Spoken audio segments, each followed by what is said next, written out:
You watched her open a near-empty icebox, pull out a heel of fatback, half an onion, yesterday's cold beans, and 20 minutes later, 6 people sat down and nobody went hungry.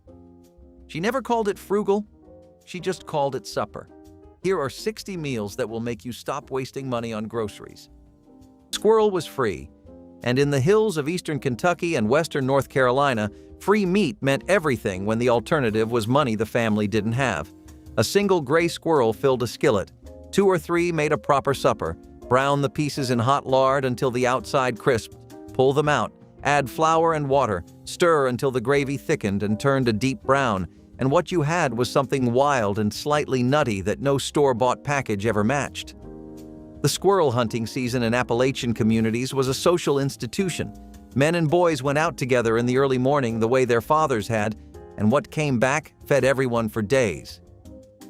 Mark Sohn, the food historian and author of Appalachian Home Cooking, documented squirrel gravy as one of the defining dishes of mountain Kentucky food culture, a dish that required no recipe because the women who made it had been making it their whole lives, as had the women who taught them.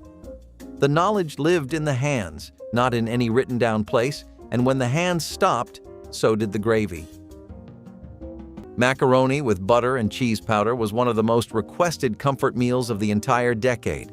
A dish that took almost no time to make but somehow lived rent-free in the memories of every child who grew up in the 1960s. It started with a simple pot of boiling water and a box that promised creamy, cheesy goodness without costing very much at all. Those little elbow noodles dropped into the water like tiny soldiers, rising and sinking while kids watched the steam swirl around the kitchen. When the noodles softened and the water got drained, that was when the magic began. A little butter, a little milk, and that iconic packet of cheese powder turned everything bright orange in a way that felt exciting, almost like you were watching color appear right out of thin air. Kids loved stirring it, even if their mothers always had to fix it afterward because kids never quite got the cheese mixed in all the way. But the taste was what mattered. It was salty, creamy, warm, and cozy, like taking a bite out of happiness itself. It stuck to the spoon in a way that promised you would not be hungry again anytime soon.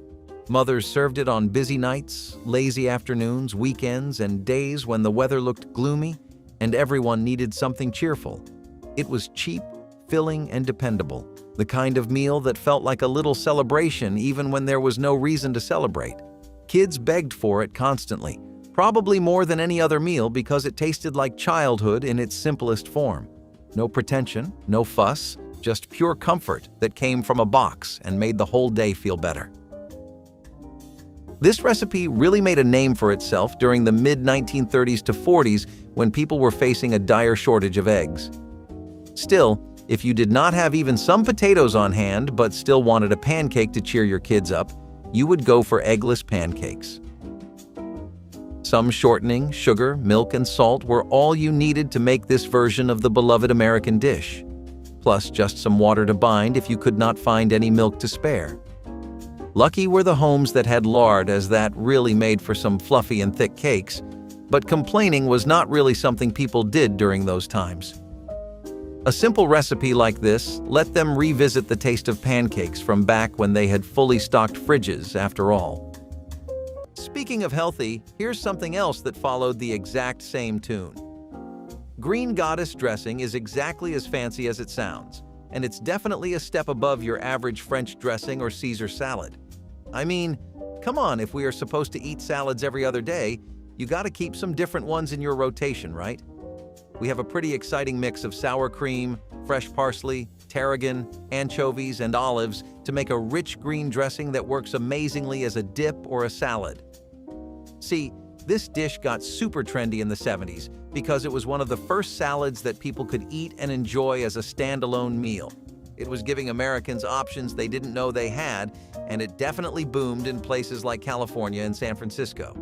Even today, it's a classic of the state's cuisine. It was first made by chef Philip Romer during his stay at the Palace Hotel in San Francisco, so it's definitely got some backstory with the place. He wanted to make it in honor of the play with the same name.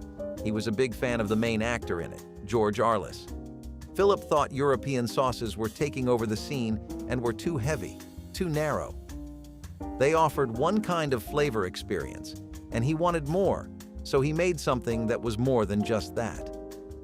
Prune cake brought dense, moist sweetness to Christmas tables when other fruits were too expensive. Dried prunes were affordable, shelf-stable, and available year-round at general stores, making them reliable for families who could not afford fresh fruit or canned goods. The batter was enriched with stewed prunes chopped and folded throughout, along with spices like cinnamon, allspice, and nutmeg that transformed simple ingredients into something festive. Baked in cast-iron pans, the cake emerged dark, fragrant, and moist in ways other Depression-era cakes rarely achieved. The prunes kept it from drying out, allowing it to be made ahead for Christmas Day. Some families added powdered sugar dustings while others served slices plain, letting fruit and spices speak for themselves. Prune cake was practical rather than glamorous, but it delivered real satisfaction to families who had learned that survival and celebration could coexist, each slice proving modest ingredients could still create holiday memories. Poached eggs on creamed spinach transformed two humble ingredients into something approaching elegance. Seniors would heat canned spinach with milk and butter, seasoning it with nutmeg until velvety and rich. A perfectly poached egg, whites set, yolk still runny, was nestled on top, creating a meal that delivered protein, iron, and vitamins in every forkful. The runny yolk became its own sauce, mixing with the creamed spinach to create flavors far more sophisticated than the preparation suggested. This dish required only one small pot and a skillet, minimizing both effort and cleanup. For seniors struggling with iron deficiency or fatigue, the combination of egg and spinach provided exactly what their bodies needed. The meal came together in under 15 minutes and cost almost nothing, yet looked and tasted like something from a proper restaurant. Many widows served this to themselves as a small act of self-care, proving that eating alone didn't mean eating poorly. Blancmange molded in copper forms graced Victorian Christmas tables with its pristine beauty. This milk pudding, thickened with cornstarch or Irish moss and flavored with almond extract, emerged from molds in elaborate shapes that showcased the cook's artistry. The texture was silky smooth, trembling gently when carried to the table on silver platters. Families served it with fruit sauces, raspberry, strawberry, or preserved cherries, that provided color contrast and flavor counterpoint. Making proper blancmange required attention to temperature and timing, the mixture needing precise cooking to set without becoming rubbery. Some cooks added ground almonds for authenticity. Others relied on extract alone for convenience. Children loved its mild sweetness and wobbly presentation, while adults appreciated its refined simplicity. The copper molds themselves were prized possessions, passed through generations and displayed in kitchen hutches. Blancmange faded as instant puddings promised convenience, sacrificing elegance for speed. Vegetable hash was arguably the quintessential war-era recipe. This is because it made use of pretty much everything we've talked about so far. I don't mean just ingredients, but also concepts and ways of life that were unique to the time. Corn, potatoes from victory gardens, leftover vegetables repurposed to make hash. All of that was here. Vegetable hash has, as a result, become a go-to option for many people. Whether it was dealing with surplus food or getting some much-needed nutrition into people's bodies, vegetable hash was your best friend. It involved mixes of diced cooked vegetables, especially those that were included in leftovers. It made it an economic meal, but also a comforting one. What really helped it take off was how adaptable it was. Since it could be made using a variety of different kinds of vegetables, you could really play around here. Different homes would have different vegetables, which would also reflect regional tastes. For example, in predominantly African American communities, it was more likely that you'd see black peas being used. The miners who ate slumgullion in the California gold rush camps of the 1850s probably didn't enjoy it much. The name, from words meaning slime and cesspool, wasn't meant to flatter. But the idea behind it, a flexible stew of whatever meat, vegetables, and starches were on hand, simmered together until they became more than their parts, traveled through every lean decade, and arrived in Depression-era kitchens as a genuine weeknight staple. Ground beef browned with onion, mixed with canned corn and tomatoes and crackers or pasta, simmered until the crackers dissolved into the broth and thickened it from the inside. Every family had a different name for it. Some called it goulash, some slumgullion, some just called it supper. One woman who learned it in the middle 1930s remembered it being made with bacon and very little hamburger. Better the next day after the flavors blended. You didn't measure it, you didn't follow steps. The ability to walk up to an open refrigerator and see a meal was what it taught. It faded when pantries got fuller and the urgency went with them. I think the biggest change was definitely the downfall of farming as a concept and the gradual shift towards the fast food business model. I get that not every family liked to eat farm food, so they would often go for more foreign dishes, but even those didn't have to be as expensive as they are now.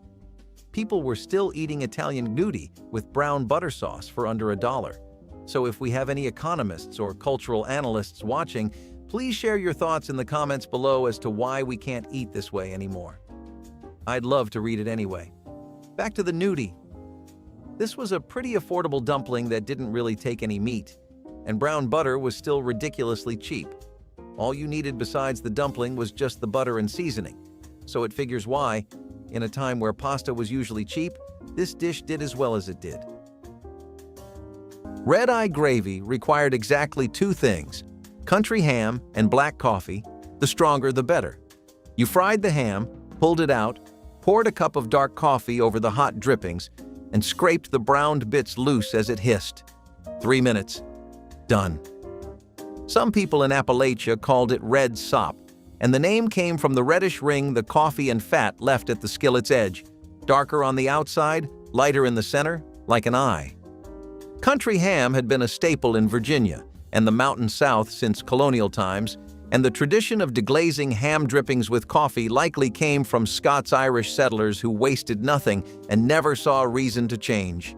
You poured it over grits or biscuits, and the bitterness of the coffee cut the salt and fat in a way that shouldn't have worked, but absolutely did.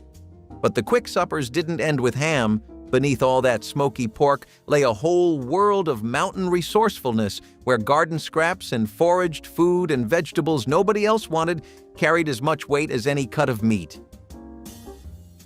Mock banana pudding was the sort of dish that showed just how inventive Depression-era cooks could be when real ingredients were simply out of reach.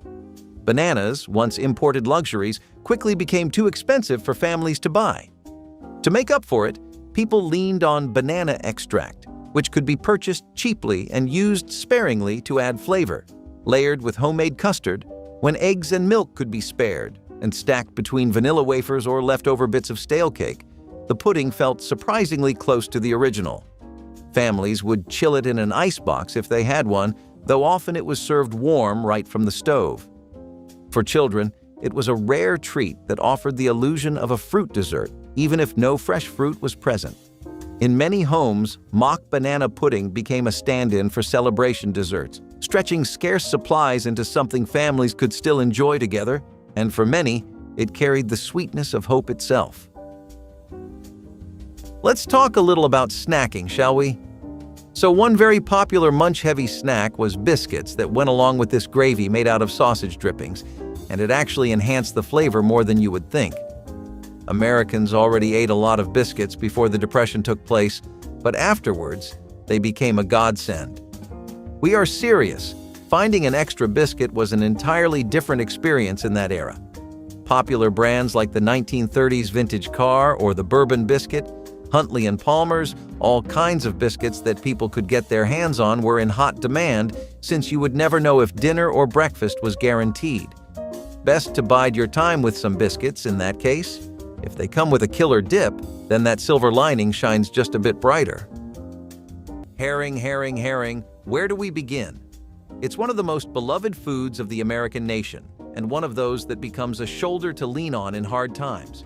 But that also means it's gotten way too much attention, and now the idea of herring is oversaturated. As in, everyone's had too much of it. That's why dishes like herring roe or fish eggs, as it's called in some places, help a lot. They breathe new life into these affordable classics that even our ancestors have been eating. Especially in the 1970s, where an interest in Scandinavian cuisine meant that people were exploring more seafood options for the first time and expanding their tastes beyond sardines, cod, and herring. However, lots of people decided to take what they experienced and apply it to what they love, and that's why we have dishes like herring roe today. Can you imagine that not only is this an affordable dish, it's also one that was served at cocktail parties and premium restaurants for a pretty penny? It definitely was one of the pricier starters you could get, and it got a knack for being cheaper than caviar while having more protein and being more compatible with the general tastes of the American public. You can feel wealthy eating caviar, but that doesn't mean you'll feel as happy as you would have if you ate some comforting herring.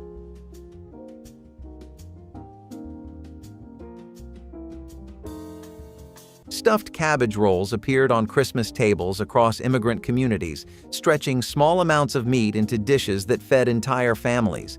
The technique came from Eastern European traditions, adapted to Depression realities where ground meat was a luxury used sparingly. Cabbage leaves were blanched until pliable, then wrapped around filling of rice, onion, and whatever meat scraps the family could afford. Sometimes just tablespoons stretched through an entire batch. The rolls simmered for hours in tomato sauce, the long cooking tenderizing everything and melding flavors together.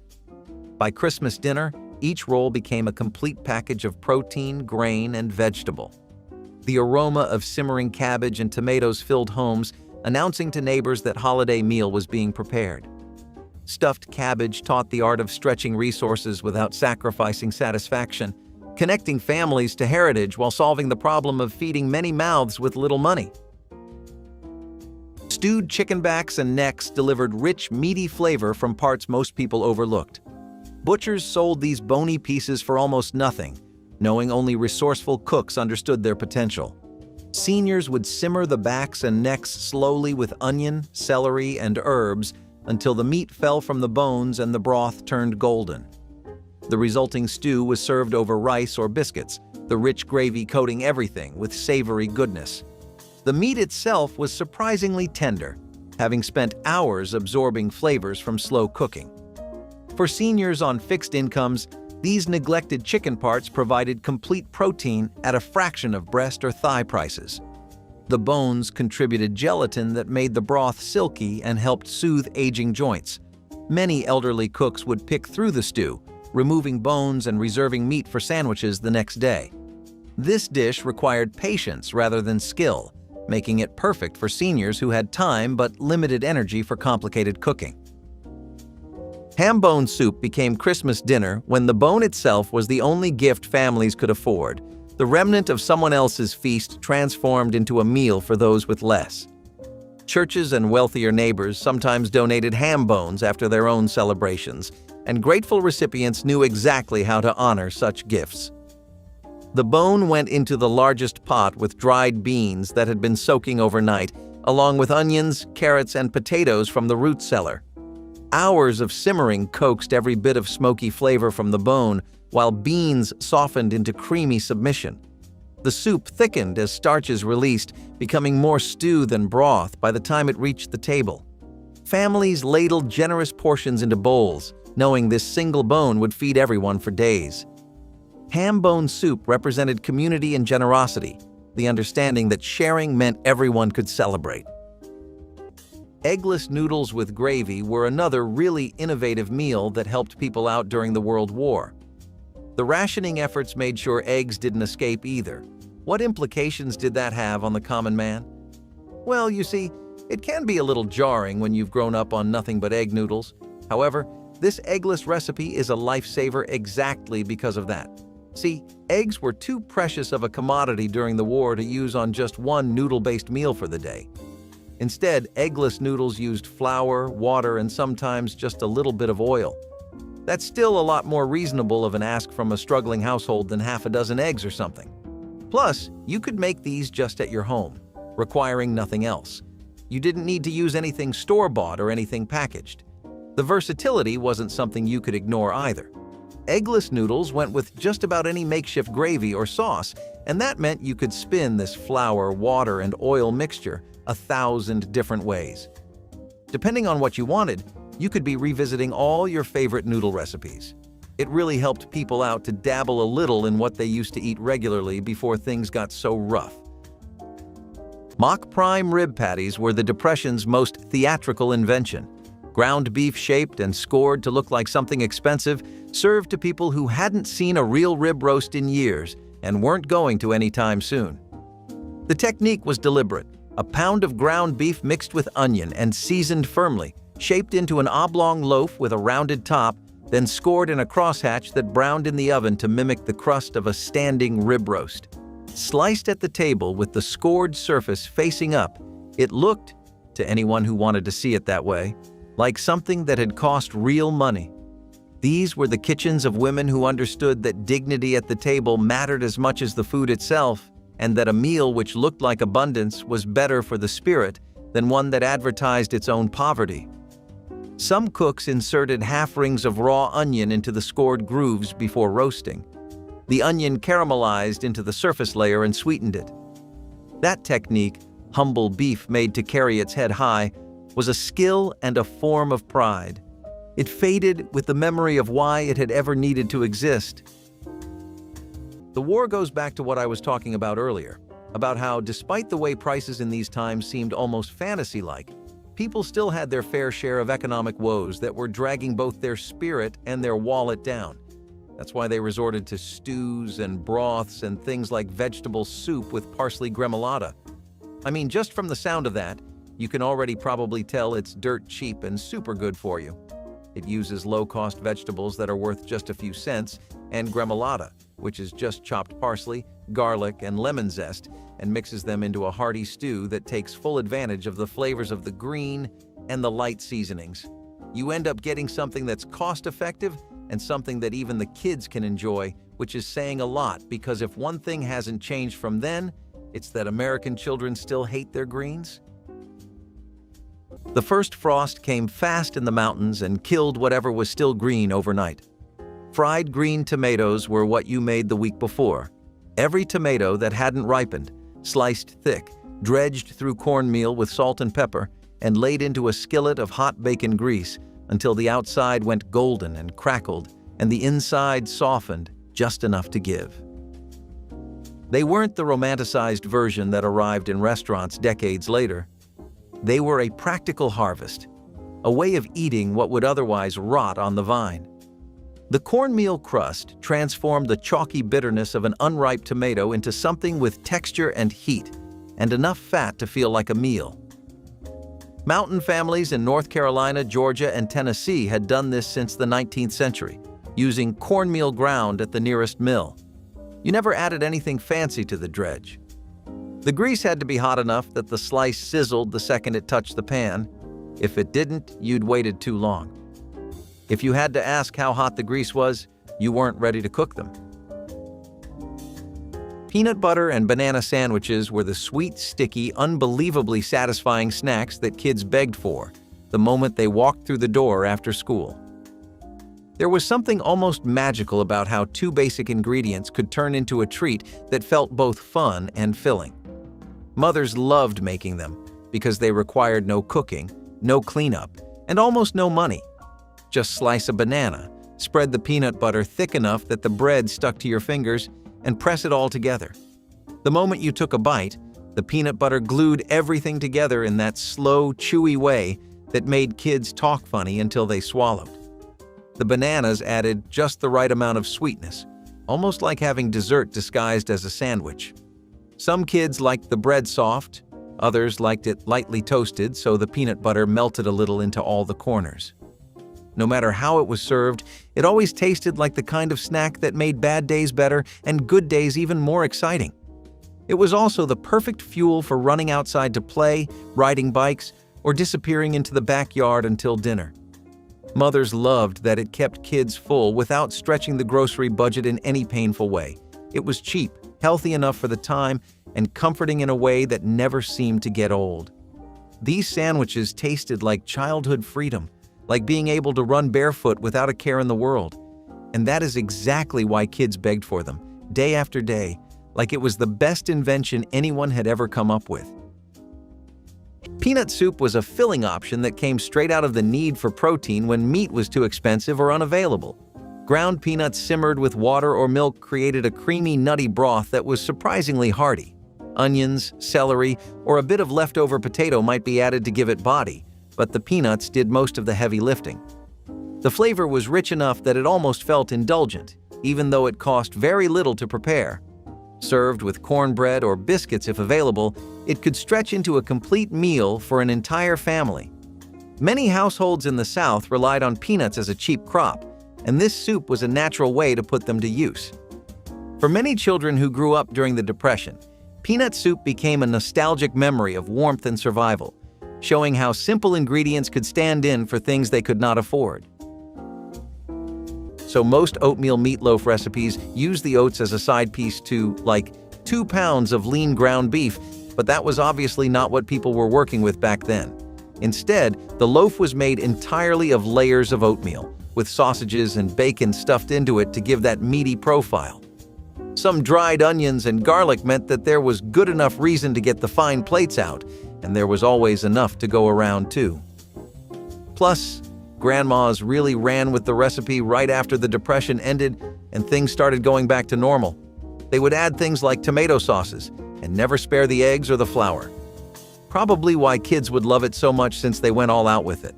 But after going through a patch where this was a luxury, you cannot blame them for wanting to go the extra mile either. It might be named after an opera singer out of admiration for her. After all, Luisa Tetrazzini was one generational voice, but after a few bites of this, you'll be singing too. And it'll be nothing but the praises of a well-made chicken tetrazzini, which is one of Ernest Arbogast's proudest inventions. Arbogast is a pretty heavy name in the cooking industry both in America and France, so if a dish has his seal of approval, you can be assured about the quality. This one in particular makes use of cooked chicken, mushrooms, a sauce that's usually made from cream, and Parmesan cheese. Throw it in with spaghetti and bake it with a crunchy breadcrumb topping, and you have a full-course meal that you haven't experienced before. Baking with spaghetti with mushrooms and cooked chicken or turkey? To the average American, the mix of flavors seems pretty daunting. And being honest, I don't blame you. It's definitely something I'd raise a curious eyebrow, sure, but also a concerning one. Though there's a reason it held its own even in the 70s, which had a slew of dishes that could steal your heart and wallet. The reason it's so budget-friendly is because you can easily assemble this with leftovers too, which is why it was a really popular way to deal with Thanksgiving leftovers. The ingredients are something you'd find in most pantries, and it doesn't take that much to prepare the dish. All in all, it's a pretty good deal. Oatmeal pie emerged as the poor family's answer to pecan pie, substituting humble oats for nuts that had become impossibly expensive. The filling combined oats with corn syrup or molasses, eggs, butter, and vanilla, creating texture and sweetness remarkably similar to pecan pies wealthier families enjoyed. Baked until the top turned golden and slightly crunchy, while the interior stayed gooey, oatmeal pie delivered satisfaction exceeding its modest cost. The recipe spread through communities where pecan trees did not grow, and store-bought nuts were beyond family budgets.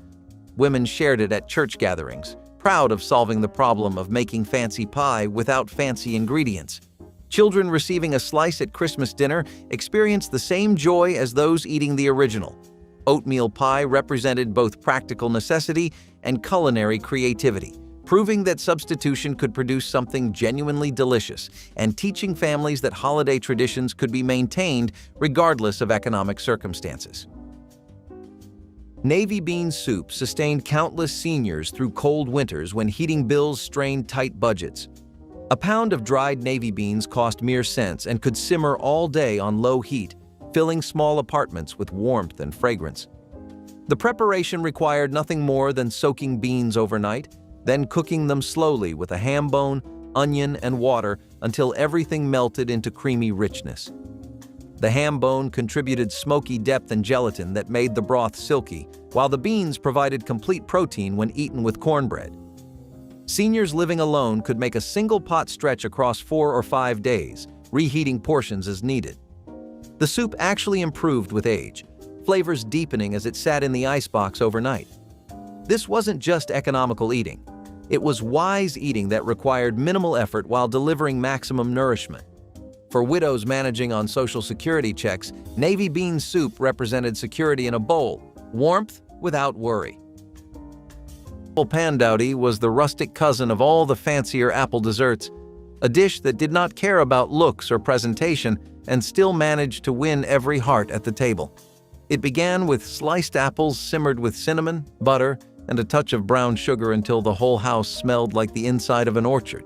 Instead of laying a perfect crust over the top, cooks would break pieces of dough and scatter them unevenly, letting the edges sink into the bubbling fruit as it baked. The juices caramelized around the dough, turning each little piece into something crisp, chewy, and irresistible.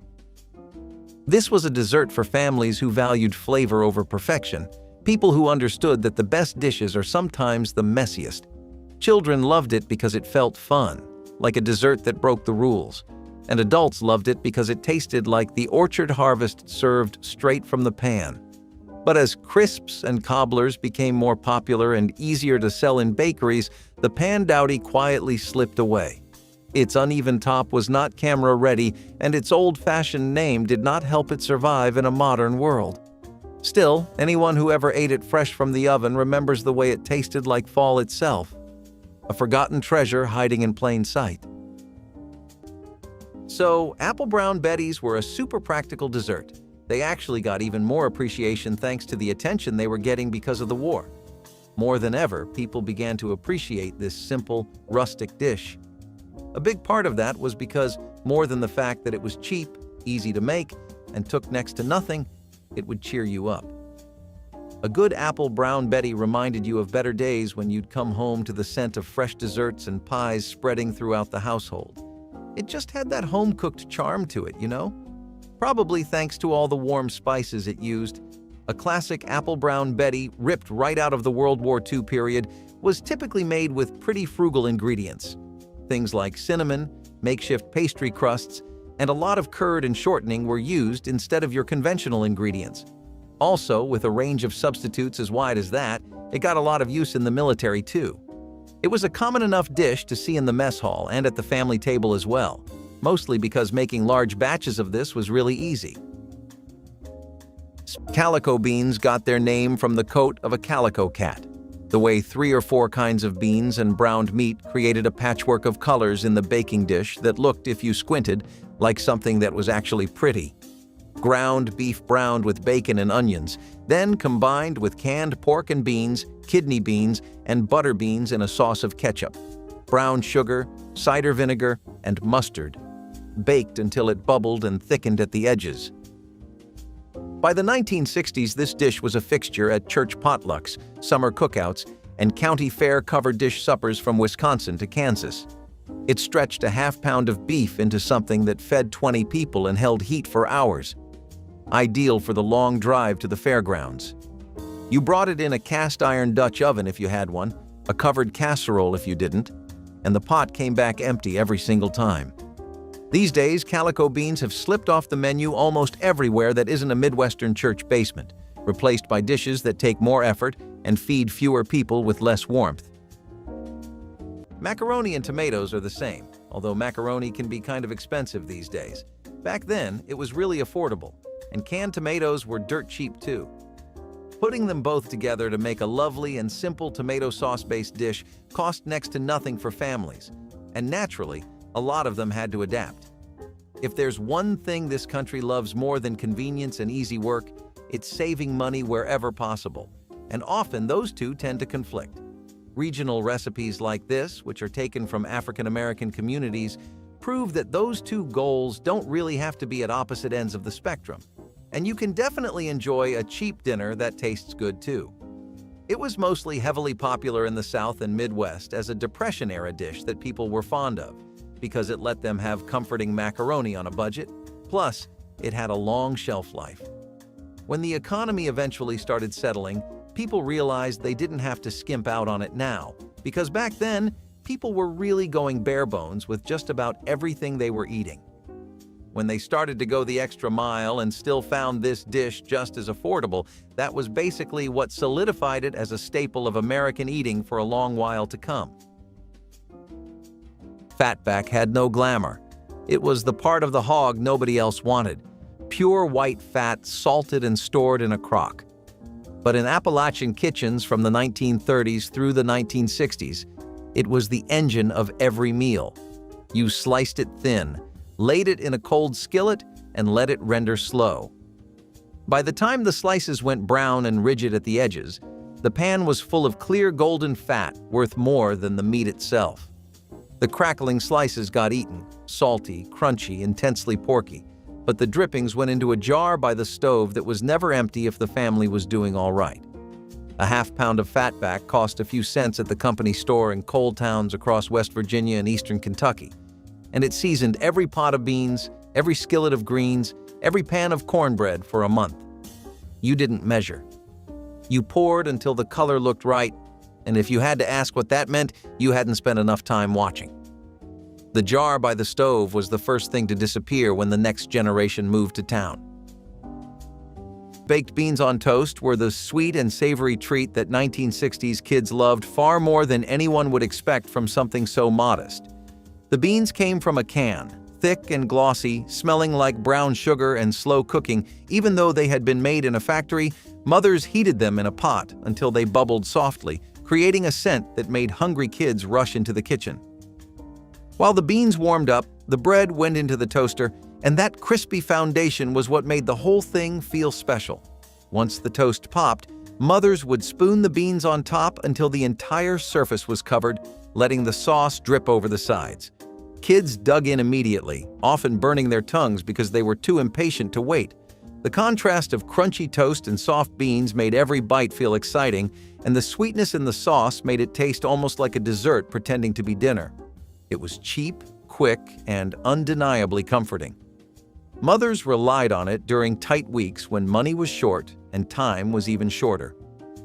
Kids begged for it not because it was fancy, but because it was dependable, delicious, and somehow always tasted better at night when the whole house felt quiet. It was one of those meals that did not try to impress anyone, and yet it impressed kids every single time. Cabbage coleslaw proved that absolutely nothing went to waste in the Depression era. While most people today throw away the tough core of a cabbage, thrifty families of the 1930s shaved it finely to make a crunchy salad. With vinegar, a little sugar, and maybe a pinch of salt, it transformed into something tangy and surprisingly refreshing. Carrots or onions, if available, might be added for color and flavor, but often it was just the cabbage core itself. It became a side dish for meals that otherwise would have been too plain or heavy, adding brightness without any real cost. This slaw was a simple reminder that waste was not an option, and even what many considered garbage could become a dish worth serving. Families learned to enjoy the sharp taste and crunchy bite, and for some it even became a regular part of the dinner table. Pancakes and cutlets were not the only comfort cooking people made out of the vegetable we just talked about because it is oh so resourceful. Potato soup was also a regular item at the top of the menu. People would usually use whatever basic vegetables they had to make the soup more varied, but even potatoes, some grounded black pepper and water went fine. Typically, though, people would barter for a few onions or carrots to spice the soup up for special occasions or when it had been a while since they had their last good bowl of hot soup. Especially in the winters, when people needed nutrition more than ever. In about 25 minutes, you had yourself a quality and healthy meal that kept your energy going for all the labor of the week. Water pie was the desperate dessert that turned almost nothing into something sweet enough for Christmas dinner. When families could not afford eggs, milk, butter, or fruit, this pie emerged from sheer necessity and stubborn determination to have dessert on the holiday table. The filling was astonishingly simple: water, sugar, flour, vanilla, and small amount of butter mixed together and poured into a pie crust. During baking, the mixture transformed into custard-like filling that was surprisingly satisfying. The pie had other names in different regions: Depression pie, Desperation pie, names carrying the weight of era's hardship. Children eating this pie often never knew how little it contained, only that mother had made them Christmas dessert. The crust could be made from lard and flour, ingredients even the poorest pantries usually held. Water pie represented the absolute bottom of Depression experience. yet also represented triumph, love and determination, creating celebration from virtually nothing at all. Split pea soup with ham bone turned Sunday's leftover ham into a week's worth of nourishing meals. After the ham was eaten, seniors would drop the bone into a pot with dried split peas, water, onion, and carrots, then let everything simmer until the peas dissolved into velvety thickness. The ham bone released its smoky essence, and whatever meat clung to it shredded into the soup, providing protein throughout every spoonful. Split peas required no overnight soaking, making this soup more spontaneous than navy bean versions. The finished soup was thick enough that a spoon could stand upright in it, and the flavor was deeply savory with sweetness from the carrots. Seniors could refrigerate portions and reheat throughout the week, the soup improving as flavors melded. This represented ultimate economical eating. The ham bone was essentially free, having already served its purpose. For seniors counting every penny, split pea soup proved delicious meals could emerge from what others might discard. Let's dig into 30 lost Christmas desserts America completely forgot. Fruitcake with suet was once the undisputed king of Christmas desserts, baked weeks in advance and aged like fine wine in American pantries. The recipe called for beef suet, hard fat from around the kidneys, which gave the cake an incomparably moist texture that butter could not replicate. Dried fruits were soaked in brandy for days before being folded into dense batter, heavy with molasses and spices. The cakes were wrapped in cheesecloth soaked in spirits and stored in cool cellars, developing deeper flavor each week. Families served thin slices alongside coffee after Christmas dinner, the richness demanding moderation. The suet kept the cake fresh for months, practical for households without reliable refrigeration. Children wrinkled their noses at the dense texture, but adults understood this was celebration food meant to last. Today, fruitcake survives mostly as a punchline, but the suet-laden original was magnificent. Long before the biscuit ring filled pans in the Midwest, Volga German immigrants were already folding ground beef into dough along the Nebraska and Kansas prairie, calling it bierach or runza, depending on which family you asked. The filling was beef and cabbage, chopped cabbage wilted into browned beef, seasoned with caraway if the cook was traditional, salt and pepper if she wasn't, sealed inside soft yeasted dough and baked until the outside turned golden and the filling steamed itself into tenderness inside. These settlers brought the recipe to Nebraska and Kansas in the early 20th century and spread it the way all important recipes moved, through hands, not paper. A Nebraska woman who grew up eating them through the 1940s could tell, just from the weight of one in her hand, whether the dough-to-filling ratio was right. When the Runza restaurant chain opened in Lincoln in 1949, it gave the sandwich a consistent commercial shape, but the home version, heavier, a little uneven, was something the restaurant could approximate but never quite match. That version left with the women who made it. That's a bit insane of a price jump, isn't it? People back then would kind of cope with not having things like squash when they were out of season by taking to canned food instead. Things like canned tuna were used to make tuna melts, which meant that a lot of people could enjoy a dish that needed basic toppings and sides to shine. It also meant you could really save your money. This same tuna melt would cost you around $5 to make at home these days, but it used to be infinitely less pricey. Don't you think your taxpayer money should mean you get a tuna melt for under $1? Sounds like a corny political slogan, but it's also kind of true. A lot of the reason you did get tuna for so cheap back then was because of rationing efforts, though. People, especially soldiers, really needed a cheap source of protein that didn't break the bank when you bought it in bulk. That's exactly why things like tuna melts were so popular in the first place, and by the 1960s and 1970s it was a standard diner dish that you could get for just the right price. While we'll never go back to these 20th century prices, we could still be getting the same affordable locally sourced food for a lot less too. Fried cabbage cost almost nothing. A full head fed a family of 5, and the only other ingredient was salt pork, which was the cheapest cut at the smokehouse or the company store. You shredded the cabbage coarse, got the skillet hot, laid the salt pork in until it colored, then added the cabbage all at once and covered the pan long enough for steam to wilt it. Then you took the lid off and let the water cook out until the edges browned at the bottom of the pan. The pinch of sugar was the secret. Not enough to taste sweet, just enough to pull the natural sugars out of the cabbage and help it caramelize, and the women who knew this never needed to say it out loud because they had learned it by watching. In Depression-era Appalachia, cabbage was one of the few vegetables that grew cheap and reliable in Rocky Mountain soil, and fried cabbage with side meat appeared on supper tables across West Virginia and Virginia coal country 3 and 4 nights a week without anyone considering it hardship. It tasted like something made with care. It was. Frito pie in its cafeteria style was the chaotic, crunchy, messy masterpiece that 1960s kids absolutely adored. It was not fancy or expensive, but it tasted like pure childhood joy. Corn chips formed the base, sometimes poured onto a plate, sometimes eaten straight from the bag. Hot chili or seasoned beef melted the chips just enough, and a shower of cheese glued the whole thing together. Kids loved the mix of textures: crispy edges, soft centers, savory meat, and gooey cheese. It felt fun and a little rebellious, like party food pretending to be dinner. Mothers loved how quick and cheap it was, perfect for busy nights. To kids, it tasted like loud cafeteria lunches, and after-school laughter. Frito pie was pure 1960s magic, unforgettable to anyone who grew up with it. Carrot marmalade was a sweet spread that helped families feel like they had something luxurious for breakfast, even in the toughest years of the Depression. Sugar was precious, but when it could be managed, grated carrots simmered down with citrus peel made a bright orange jam that tasted far richer than its ingredients suggested. Citrus itself was not always available, so many recipes leaned heavily on the carrots, using peel or extract when possible.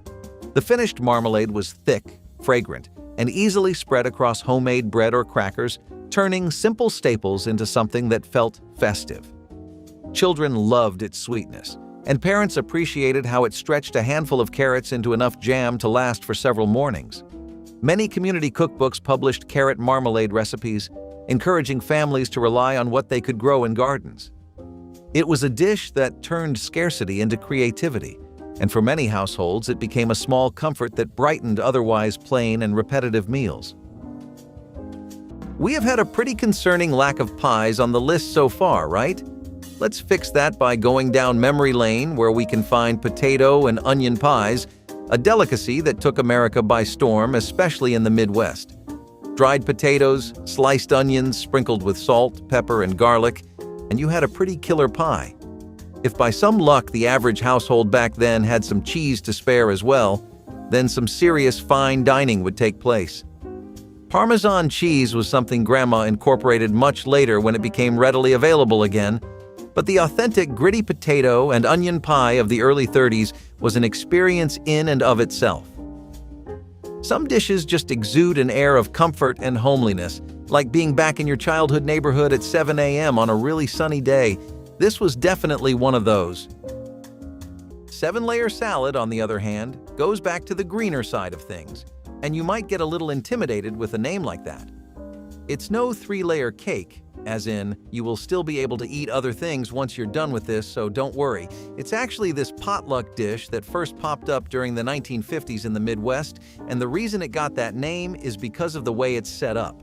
Imagine, for just a second, lots of ingredients like iceberg lettuce, hard-boiled eggs, bacon, cheese, and mayo dressing, all layered up one by one in a clear dish. You can now see why the 7-layer aspect caught on. Plus, it wasn't just that this dish was really healthy and flavorful. It got popular for other reasons too. Most of the ingredients I just mentioned were things you could get under $5 total if you didn't already have them lying around. And in the 70s, especially during America's post-war period, people were tired. They were tired of the economy failing and rationing, all struggling to make ends meet. Long story short, they wanted food that was easy to make and prepare. Out with the 2-hour-long lasagnas and meatloaf, and in with the salads and sandwiches, I suppose. So now you have a dish that looks good, works with a potluck, and tastes even better. Of course it was going to catch on.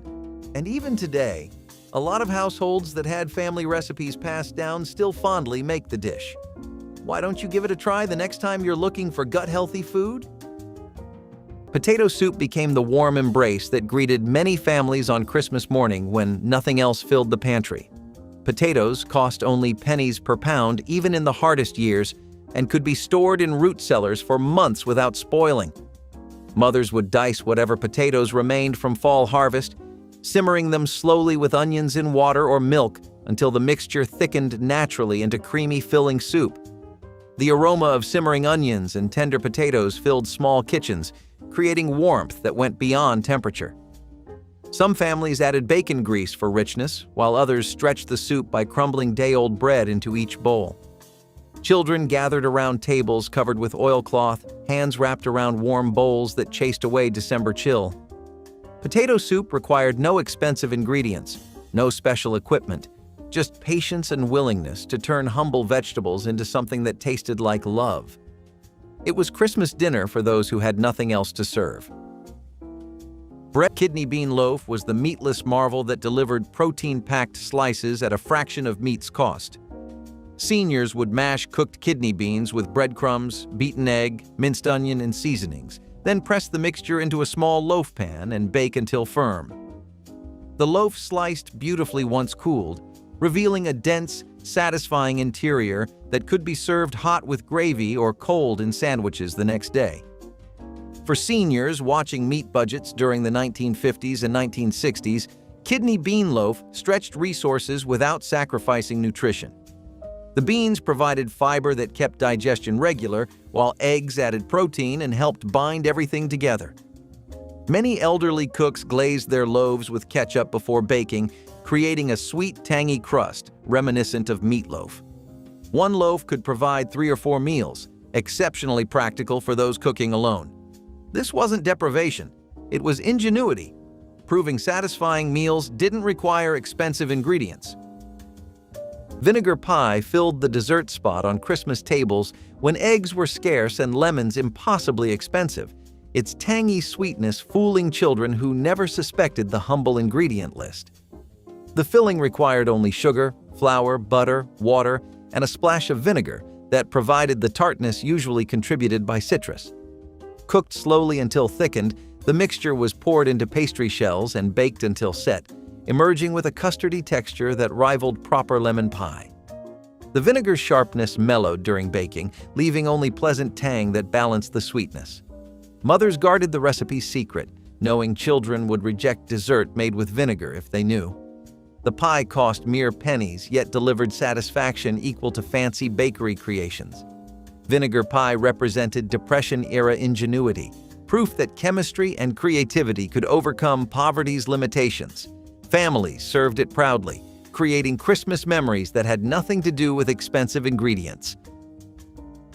Hominy grits were a really classic staple from the South, particularly from Appalachian cuisine. They're a lot closer to the kind of vegetable-based eating you've seen so far. They're just a little different in execution. See, potatoes weren't the only top dog around, and they definitely weren't number one either. That's a spot you can comfortably reserve in every debate for corn. It was widely grown in America, especially in the South, and hominy grits were made from dried corn, which was extremely available. It doesn't take a scientist to put 2 and 2 together here. This recipe spread like wildfire through a country that was juggling the after effects of the Depression and the ongoing effects of a world war. It's mostly typical of the common folk to fit the bill so that countries can even have their wars, and that's the case here too. Also, there were a few more trends in American culture besides just growing crops in the backyard. People really started to take notes out of their neighbors' lifestyles. They began to see what different kinds of cultures, cuisines, and recipes existed around them, mostly because a lot of these, like Appalachian cuisine, were much better at what Americans were trying to do. That is, make the best you can out of the littlest amounts of groceries possible and keep it organic. Grape jelly meatballs were the 1960s best-kept potluck secret, and the rule was simple. You never told anyone what was in the sauce until after they'd had seconds. Equal parts grape jelly and chili sauce into the pot.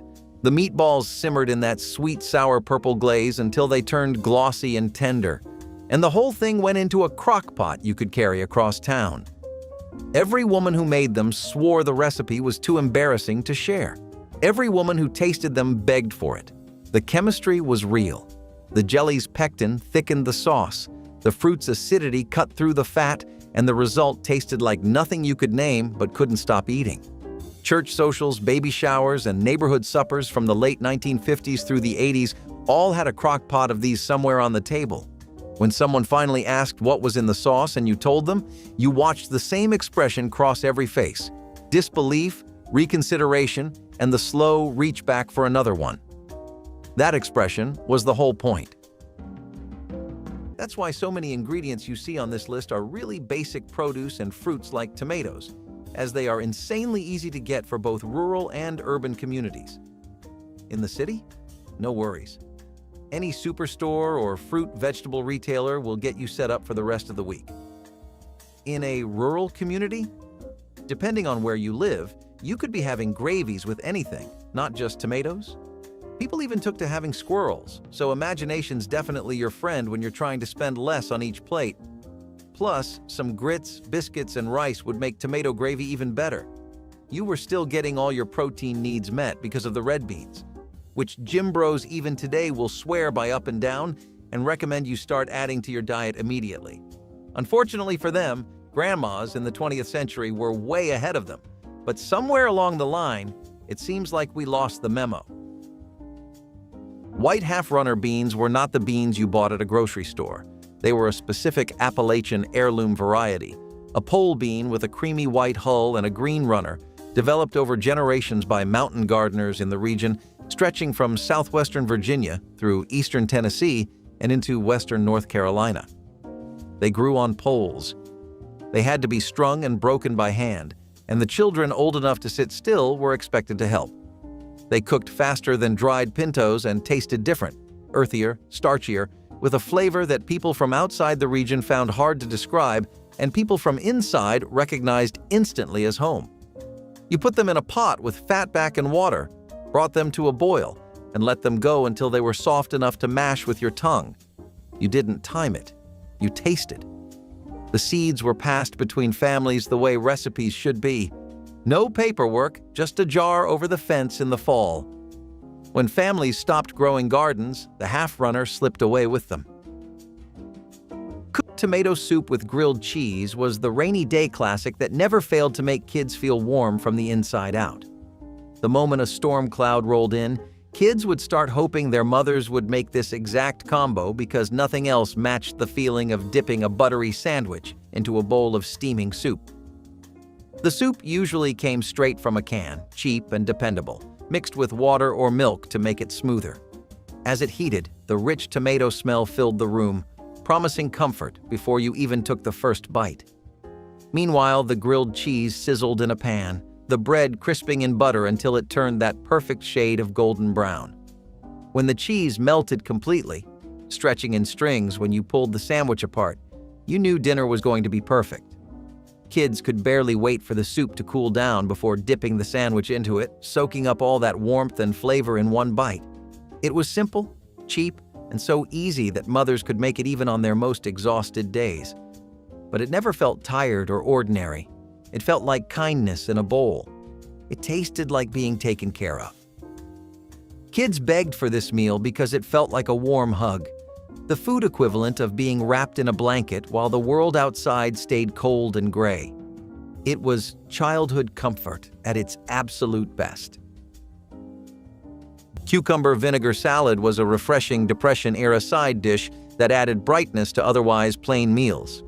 Cucumbers were easy to grow in home gardens, and when combined with vinegar, water, and a pinch of sugar or salt, they became a simple but flavorful salad. Thinly sliced and chilled if possible, the cucumbers soaked up the tangy brine and provided crunch. For families living on beans, bread, and potatoes, this salad was a welcome change in texture and taste. It required almost no cooking, which was another benefit when fuel and time were scarce. Often served in large bowls at supper, it gave the sense of a fresh vegetable dish without requiring expensive ingredients. Sometimes onions or dill were added, but the core recipe was basic and thrifty. For many households, cucumber vinegar salad was a reminder that gardening and resourcefulness could provide something close to luxury in the hardest times. Depression cake and war cake are just a few of the titles this cake has. It proved that even if things were economically bad, people still had a sweet tooth. It was not just a silly craving, but a sign of comfort and a reminder of more normal days. After all, actual cake was way out of the question when people had to live off of $5 a week and feed their entire families along with it. Depression cake, as glum as it sounds, was a very welcome addition to most people's baking roster since it substituted milk with water, baking powder with eggs, and shortening instead of butter. This significantly reduced the cost of making a cake, and it was one of the things that started mock cuisine in America. Devils on horseback is a pretty daunting name for something that's a Victorian-era appetizer, but hey, it sounds like it kept up with the trends of the time at least. The dish gets even sillier when you hear the ingredients. Before I start telling you, take a small guess. Maybe some seriously hot, throat-busting pepper? A rare, exotic cut of meat? Some kind of complex sandwich? The answer might be a bit of a letdown, but at least the taste isn't. Devils on horseback typically involve things like a prune or dried fruits in a tight and generous bacon wrapping that are then roasted. It's said to have been inspired by angels on horseback. Yes, I know. The irony or the cheesiness is not lost on me, but that one used oysters in place of dried fruit. Still, it was all the rage in the 1970s. Especially at retro bars and cocktail parties, it was a perfect hors d'oeuvre, and it became a snack that you couldn't keep your hands off of at most parties. The most budget-friendly and common version of the dish is basic dry fruits and roasted bacon, but some also use blue cheese stuffings to amp up the comfort food factor.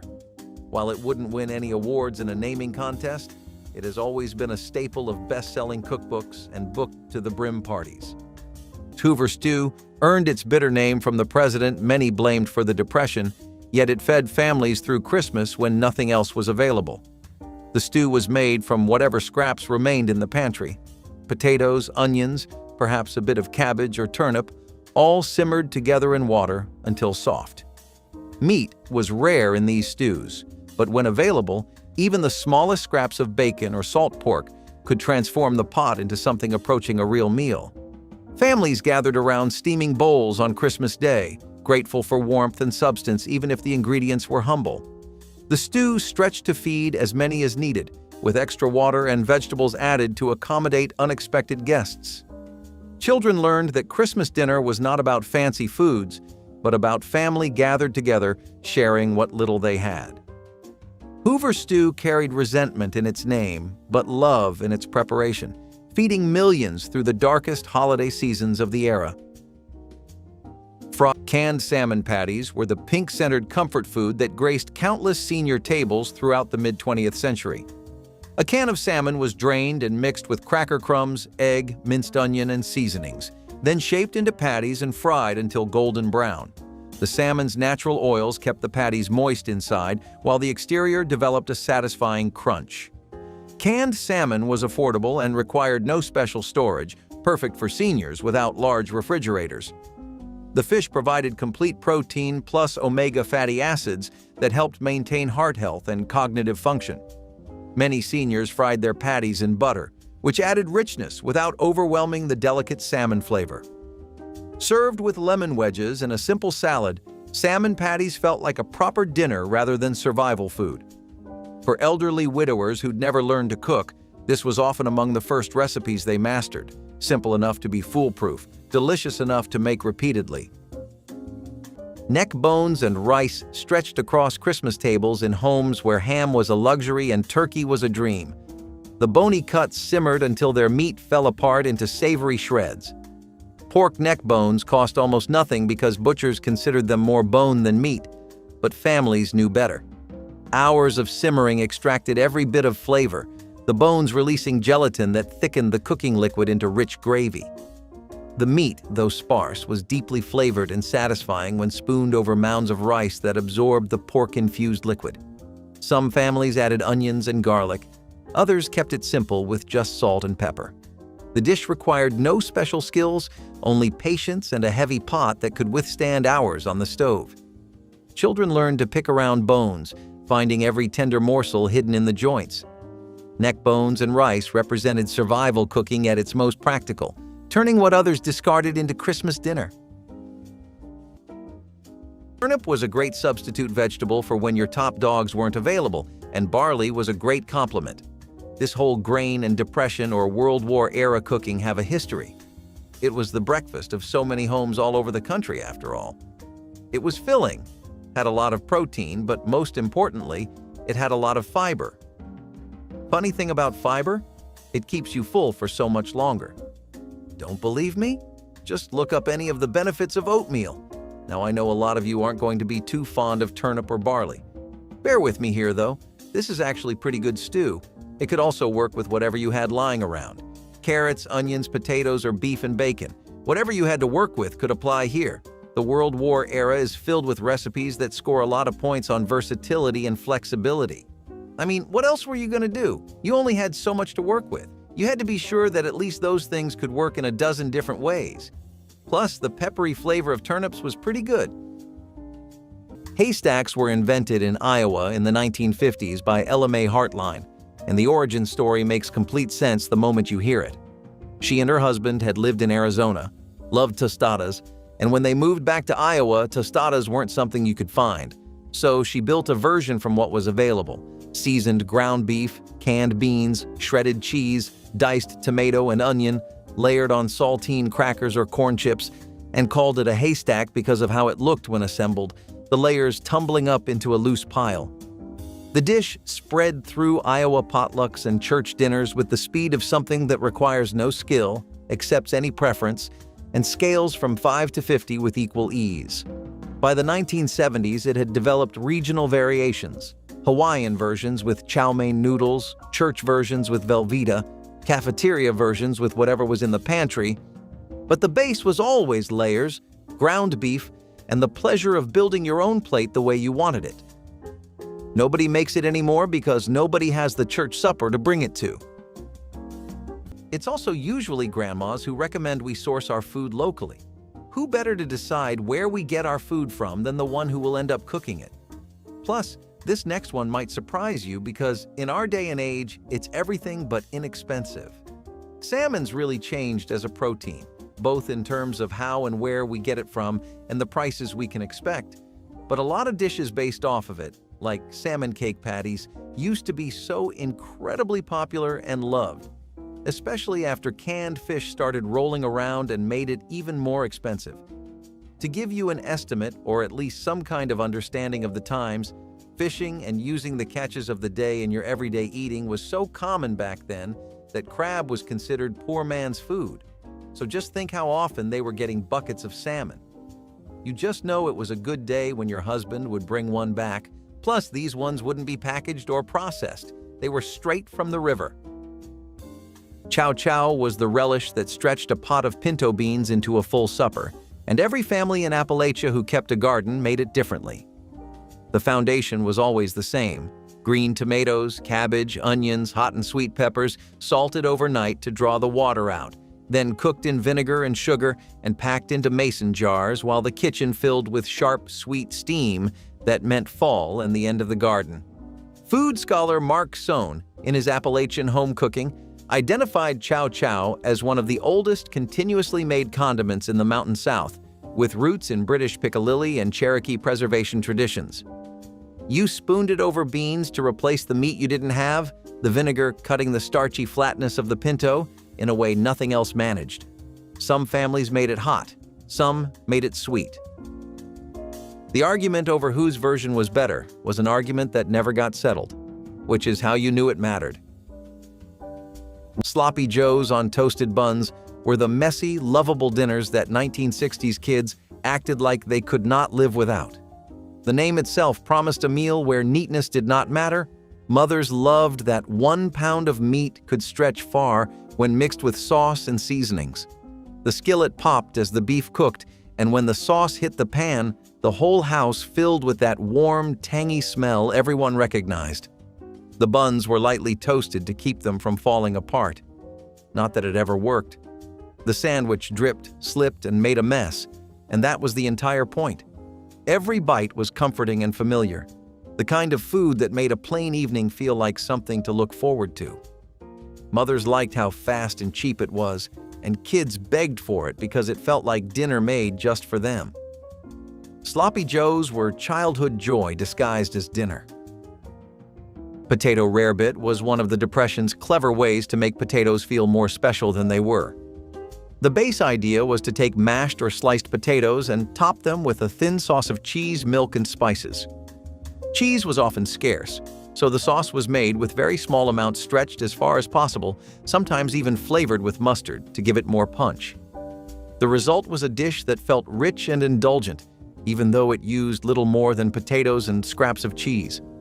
Families would bake or broil it to give the top a golden crust, making it even more appealing. It was filling, cheap, and versatile, perfect for serving a large family. Children especially loved when potatoes got transformed this way, since it was a rare chance to enjoy something creamy and flavorful.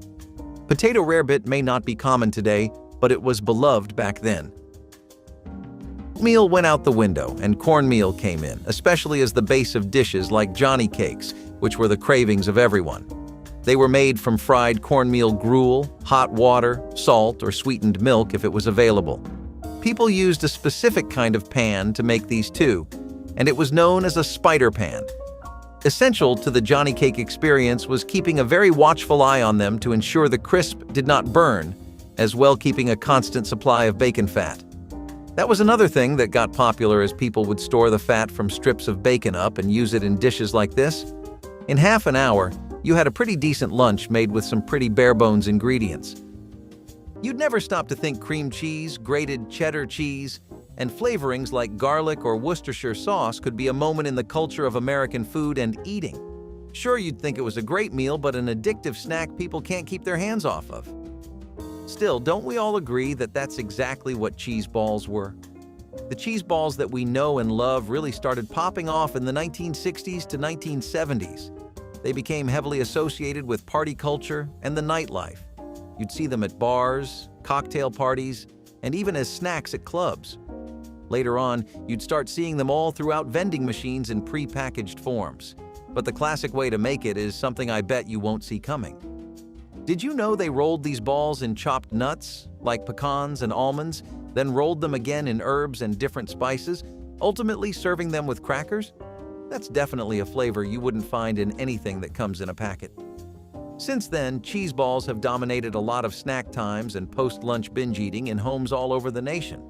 They've also been a part of events like how in Philadelphia, a 1.2-pound ball was made for an event about different kinds of cheese. They work with a lot of different flavors that are easy to make in batches, and kids and adults alike go crazy over them. What's not to love here? Fried cornmeal mush transformed breakfast leftovers into something resembling Christmas treat when sliced and crisped in hot fat. The mush from morning was poured into loaf pans and allowed to cool until firm enough to slice into thick rounds or rectangles. These slices were then fried in bacon grease, lard, or whatever cooking fat the family had saved, until the outsides turned golden and crispy while the insides stayed soft and warm. Served with molasses, sorghum syrup, or a sprinkle of precious sugar, the fried mush became something children actually looked forward to eating. The contrast between crunchy exterior and creamy interior made each bite interesting, a rare pleasure during times when most food was merely functional. Mothers appreciated that one batch of cornmeal could provide both breakfast and supper, stretching resources across multiple meals. Fried cornmeal mush proved that even the simplest ingredients could be elevated with technique, bringing small moments of joy to Depression-era holiday tables. Sardines on toast was the protein powerhouse that kept seniors nourished when cooking felt impossible. A single can packed more protein and calcium than expensive meats, and preparation couldn't be simpler. Open the can, lay the fish across buttered toast, and eat. The tiny bones softened during canning and provided essential calcium that aging bodies desperately needed. During the 1940s and 1950s, sardines cost pennies per can and required no refrigeration until opened, perfect for seniors on fixed incomes. The fish arrived already cooked and seasoned in olive oil or mustard sauce, eliminating complicated preparation. Many elderly widows kept cans stacked in their pantries, knowing that even on their most tired days, a complete meal was minutes away. The strong, briny flavor paired beautifully with lemon juice and black pepper. Seniors knew sardines meant survival, independence, and the quiet dignity of feeding yourself well without asking anyone for help. Hummingbird cake was once a Thanksgiving showstopper, a towering southern dessert packed with banana, pineapple, and toasted nuts that made the whole room go quiet with the first slice. It tasted like sunshine and warmth even on the coldest holiday morning. Families made it because it felt generous, full of ingredients you saved for special occasions. The batter was thick and fragrant, spiced just enough to feel festive, and the cream cheese frosting wrapped everything in a soft, tangy sweetness. Every layer tasted like celebration. For years, it stood proudly among pies on Thanksgiving buffets, especially in the Deep South, where hospitality meant feeding people with your best. Over time, though, it slipped into birthday parties and spring gatherings instead, pushed aside by pumpkin pies and chocolate desserts that dominated holiday tables. But those who grew up with hummingbird cake remember the joy of cutting into it, the way the fruit kept it moist for days, and how it felt like the dessert that understood the holiday best, abundant, warm, and made to share. A sweet memory worth keeping alive. We're just getting started on the menu of a typical middle-class household during these times, though. Next on the list, we have Spam and potato casserole. Normally, your reaction to that would be a suspiciously raised eyebrow and an elaborate, "Huh?" But in times like these, it was a blessing to smell from the hallway. See, even with the whole rationing thing, there were preferences and levels to it. Fresh meat always took priority over things like Spam because they wanted to avoid cases of sickness on the front lines. That meant that while there was a big hit in the stocks of fresh meat all over the country, you couldn't say the same about Spam.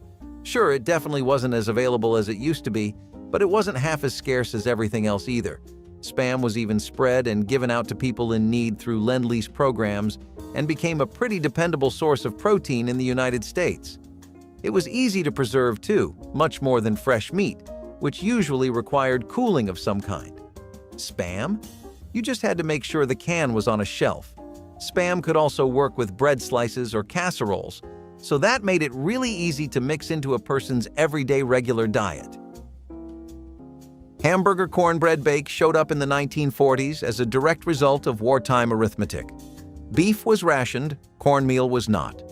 Ground beef browned with onion and seasoned simply, salt, pepper, a can of creamed corn stirred in for moisture, spread into a cast iron skillet, then covered with a poured cornbread batter slightly looser than usual, thin enough to flow around the edges and seal the meat underneath. In the oven, the batter puffed and browned into a crust that absorbed the fat and juices rising from below, so the bottom of the cornbread was savory in a way the top never was. You served it by scooping rather than slicing, the crust breaking apart over the filling, the steam catching you before you got the first bite to your mouth. The technique became standard in Southern and Appalachian kitchens through the 50s and 60s, passed along without a recipe card because the women who made it baked cornbread often enough that they could pour the batter without measuring. The ones who could do that aren't here to teach it now. It didn't always used to be like that, you know? A lot of you can testify, since I'm sure you guys grew up eating things like one-pot butternut squash soup and collard greens more often than the kids these days get to. Things like that were just so widely available, and the best part was we weren't used to them. For example, take squash, right? It's primarily something you get in the summer, so it's seasonal. Nowadays, you have everything available in marts and stores around the clock without any regard for whether they're in season or not. Technology has just meant that preservation has come that far, which might sound good, and don't get me wrong, it is pretty good. It also means that people don't really get a chance to miss the flavors that come with each season. They get used to it, and so they eventually end up forgetting or disregarding dishes like that. Rural areas would always have dishes like butternut squash soup and make use of the rich broth and simple spices that kept costs really manageable while still giving you an incredible flavor experience. These days, that same kind of pre-cut squash will net you around $8 to $10 for a large batch, which is what you need for a big one-pot meal. Nobody called them hoe cakes because they were fashionable. They got the name because early Appalachian settlers sometimes cooked them on the flat of a hoe blade held over an open fire when no skillet was available, a technique documented in the Foxfire series of oral histories from the 1970s. By the time these kitchens were at their peak, hoe cakes were made in cast iron with no ceremony. Cornmeal, a pinch of salt, enough water for a pourable batter, dropped onto a hot greased skillet in silver dollar rounds and cooked until the edges went lacy. They were done in under 10 minutes. No oven, no yeast, no waiting. You could make them while the beans simmered and have bread on the table before the pot was ready. Some cooks added an egg. Most didn't.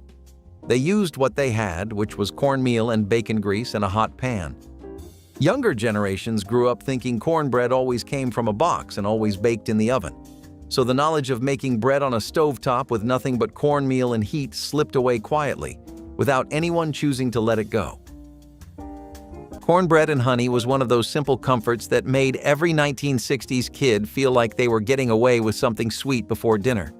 Mothers made cornbread from the cheapest ingredients you could find in any pantry: a little flour, a little cornmeal, a little milk, and maybe an egg if the week had been kind.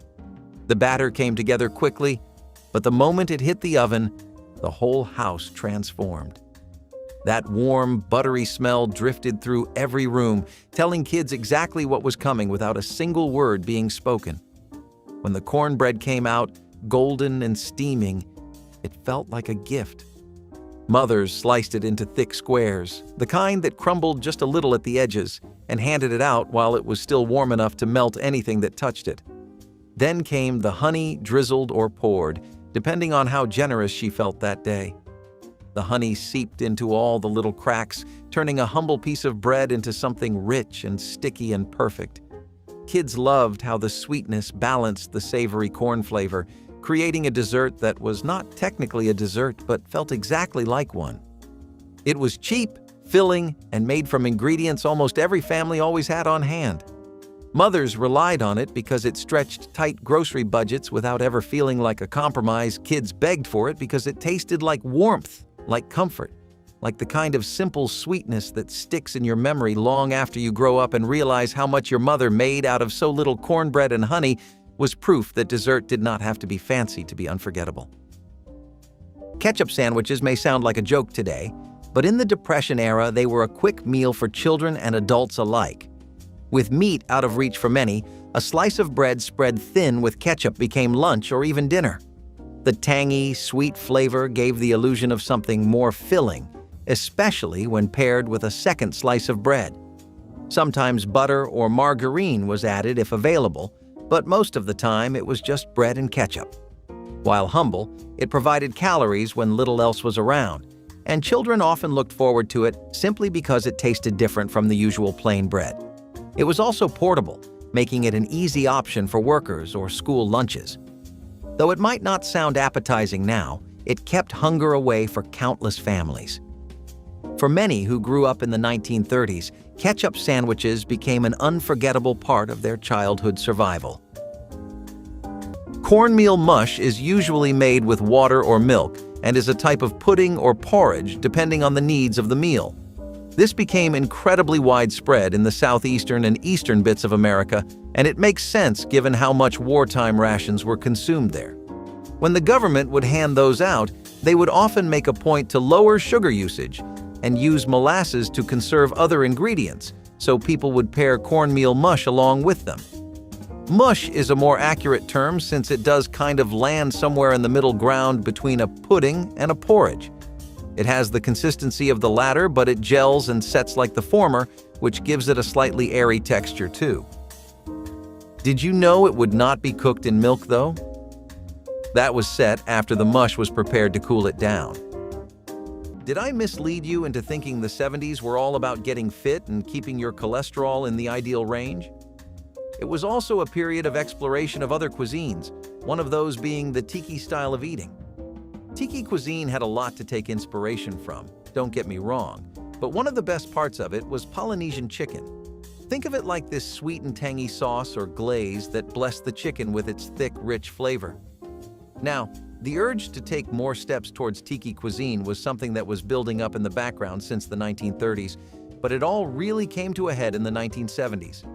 In the 1930s, restaurants such as Don the Beachcomber or Trader Vic's would feature popular tiki dishes. This nationwide interest in other cuisines only really exploded as a movement in the 60s and 70s though, and Polynesian chicken was a big sign of that. It became something you couldn't separate from Mai Tai, like beer and dried fruit at a local pub. However, it wasn't exactly authentic. This American version has pineapple juice, garlic, ginger, soy sauce, and brown sugar-based sauce, and the chicken breast is marinated in that and served with stirred vegetables. The American take on it seems to up the sweetness a lot, but the original tiki variant plays up the tanginess a lot more. Retro tiki parties from the 70s would still have something that really reflected authentic Pacific Islander cuisine, but whichever version you got, you were in for a great meal. Ham bone soup stretched a single Christmas ham into weeks of nourishment for families who could barely afford meat. When a family managed to purchase or barter for a ham during the holidays, nothing was discarded. The bone became foundation for soup that could feed everyone multiple times. The bone simmered for hours in large iron pots, releasing rich marrow and smoky flavor into broth, while dried beans softened alongside it. Root vegetables from the cellar, carrots, turnips, potatoes, joined the pot, creating a meal both hearty and affordable. Every bit of meat clinging to the bone was carefully scraped and returned to the soup. Families ladled steaming bowls of this broth throughout the week following Christmas, each serving a reminder of the holiday meal. Ham bone soup represented practical magic of Depression-era cooking, where one purchase became many meals. It was more than sustenance. It bridged holiday celebration and ordinary survival for families counting every penny. Cottage cheese with canned peaches was the lunch that required no cooking, no planning, and almost no cleanup. Exactly what seniors needed when energy ran low. A scoop of cottage cheese provided complete protein and calcium without the heaviness of meat, while canned peaches in syrup added natural sweetness and vitamins. The combination could be assembled in under a minute using nothing more than a bowl and spoon, perfect for hot summer days when heating the kitchen seemed unbearable. During the 1960s, cottage cheese was marketed specifically to older Americans as a healthy, digestible protein source. The peach's gentle sweetness balanced the cottage cheese's tang, creating a satisfying meal that felt almost like dessert. Seniors often ate this 3 or 4 times weekly, sometimes adding cinnamon or crushed walnuts for variety. It was sustenance without fuss, dignity without struggle, and proof that eating well alone didn't require slaving over a hot stove or complicated preparations. Cranberry pudding with hard sauce was one of those desserts that looked humble on the outside but carried a surprising punch once you cut into it. This steamed pudding was dense, tart, and beautifully old-fashioned, the kind of dish families made before ovens were common in every home. The cranberries gave it a deep ruby color and a sharpness that cut through the heaviness of a Thanksgiving meal, and it always arrived at the table warm enough to fog up the windows. But the real magic came from the hard sauce, a thick mixture of butter, sugar, and a touch of something strong enough to make everyone at the table raise their eyebrows just a bit. When you dolloped it over the pudding, it melted slowly, seeping into every corner and creating a flavor no modern dessert can truly imitate. Families made this because it felt festive, grown up, and cozy all at once, a dessert that lit up the room even without frosting or decorations.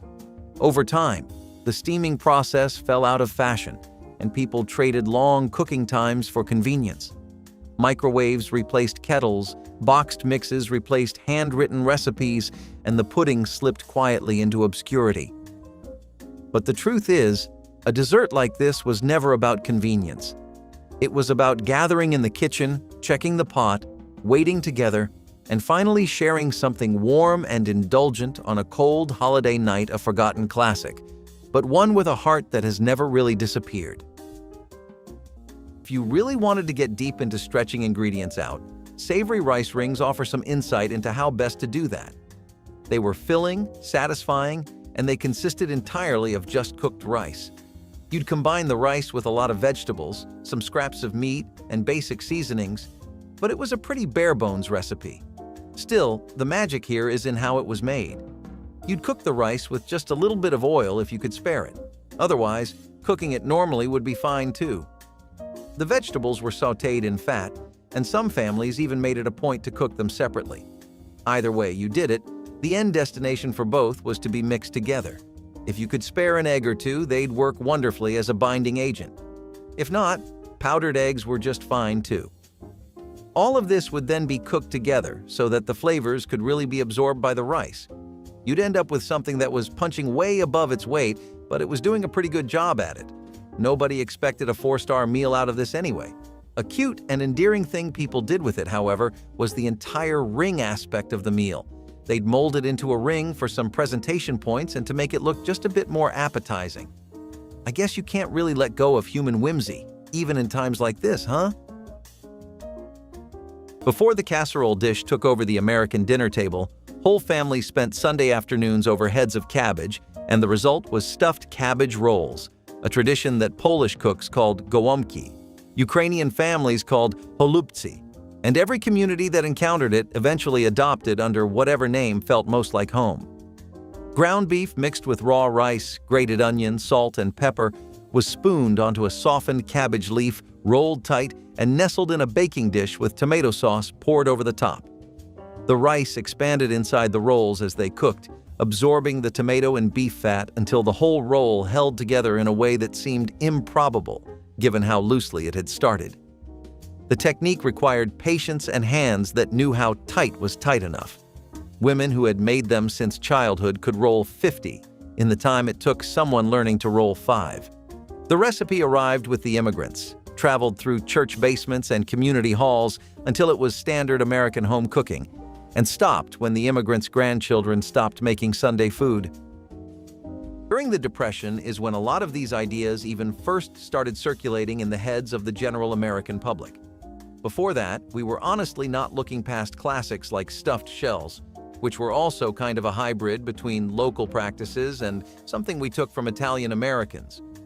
The Italian part came from how they used pasta and ricotta cheese to make the shells really stand out so much more, but again, it would cost you the same to make this today that it would to make a tamale pie. And my friend, I think that's a disservice to you. And me, and your kids, and anyone else's kids, you get the point. Where's a meat lover to go in this day and age? You can't even have stuffed shells anymore without worrying about what it'll cost you. Comparatively, when home-cooked food costs more or less the same as eating out, people lose a lot of incentive to start eating healthier. One of the best reasons health was so much better back then was because it was very easy for people to start eating better when they saw how much they were saving. Hominy is corn soaked in an alkaline solution, wood ash, lye, or slaked lime, until the outer hull loosens and the kernel becomes something entirely different, a process called nixtamalization that the Cherokee and other Native American nations had practiced for centuries before European settlers arrived in the Appalachian Mountains and learned it from them. The alkaline treatment unlocked niacin that dried corn could not release on its own, and the settlers who adopted it kept their families healthier without knowing exactly why. By the 1950s, most Appalachian families got their hominy from a can. Van Camp's was the brand most kitchens stocked, warming it in a skillet with butter and cracked black pepper. Old-timers remembered when it was supper itself, heaped into a bowl, eaten hot enough to steam. The flavor was different from grits, blunter and chewier, and anyone who grew up eating it never confused the two. It was its own thing, and the people who understood that distinction are mostly gone. Potato pancakes made from leftover mashed potatoes were the definition of turning almost nothing into something incredible. Mothers loved this recipe because it let them stretch every scrap and avoid waste, but kids loved it because those little golden patties tasted like a true treat. It started with a bowl of cold mashed potatoes, stiff and slightly lumpy from the night before. Mothers would mix in a little egg, a bit of flour, some onion if they had any left, and seasonings that were often more instinctual than measured. She would shape the mixture into small patties and drop them onto a hot, buttered skillet. The sound alone was enough to pull kids away from whatever they were doing. The edges browned first, creating that crispy ring that every child looked for before taking a bite. The inside stayed soft, creamy, and warm, almost like mashed potatoes in their coziest form. The contrast between the crisp exterior and the tender interior made every bite exciting. Some kids dipped them in ketchup, Others ate them plain, but everyone agreed they were one of the best things to ever come out of a leftover bowl. Mothers appreciated that it cost nothing extra, but still felt like a real meal. Kids begged for them because they tasted like comfort made fresh again, like getting something new out of something old. They were the kind of food that made you forget you were eating leftovers because they were even better the second time around. Potato pancakes were a thrifty triumph, a childhood favorite, and a reminder that sometimes the best meals are the ones born out of necessity and a little creativity. Homemade crackers were one of the simplest yet most practical foods people baked during the Depression. With store-bought crackers and snacks out of the question, families turned to flour, water, and a pinch of salt or lard to make thin crisps. Rolled flat and baked until golden, they provided crunch and variety in a diet that was otherwise dominated by soft, starchy foods. Often, children would snack on them plain, while adults used them to stretch soups, broths, and thin stews. They could be topped with whatever was on hand, from drippings to a smear of carrot marmalade, but even alone they were satisfying in their simplicity. Families appreciated how they required little fuel and ingredients, and they became a staple for households that could not afford bread every day. Homemade crackers reflected resilience, showing how even the most basic pantry items could be transformed into something useful. They were not glamorous, but they were dependable, which is exactly what people needed most. Potatoes had more use than just what was under all the layers. Once peeled, people would often fry the potato skins as a midday snack. Nothing would ever go to waste in homes back then, as you must have gathered by now. If they can make stuff out of sausage drippings and drain the fat from bacon to reuse, frying up some potato skins does not seem that out of the box at all. These fried skins were the perfect sidekick to potato pancakes, and the fact that the skins had a lot of health benefits made it all the more appealing. Things like this really helped to keep appetites in check, and that meant that the financial situation of the home would be calmer too. You love a good pot pie. I love a good pot pie. They're kind of that one thing that just brings every family member together.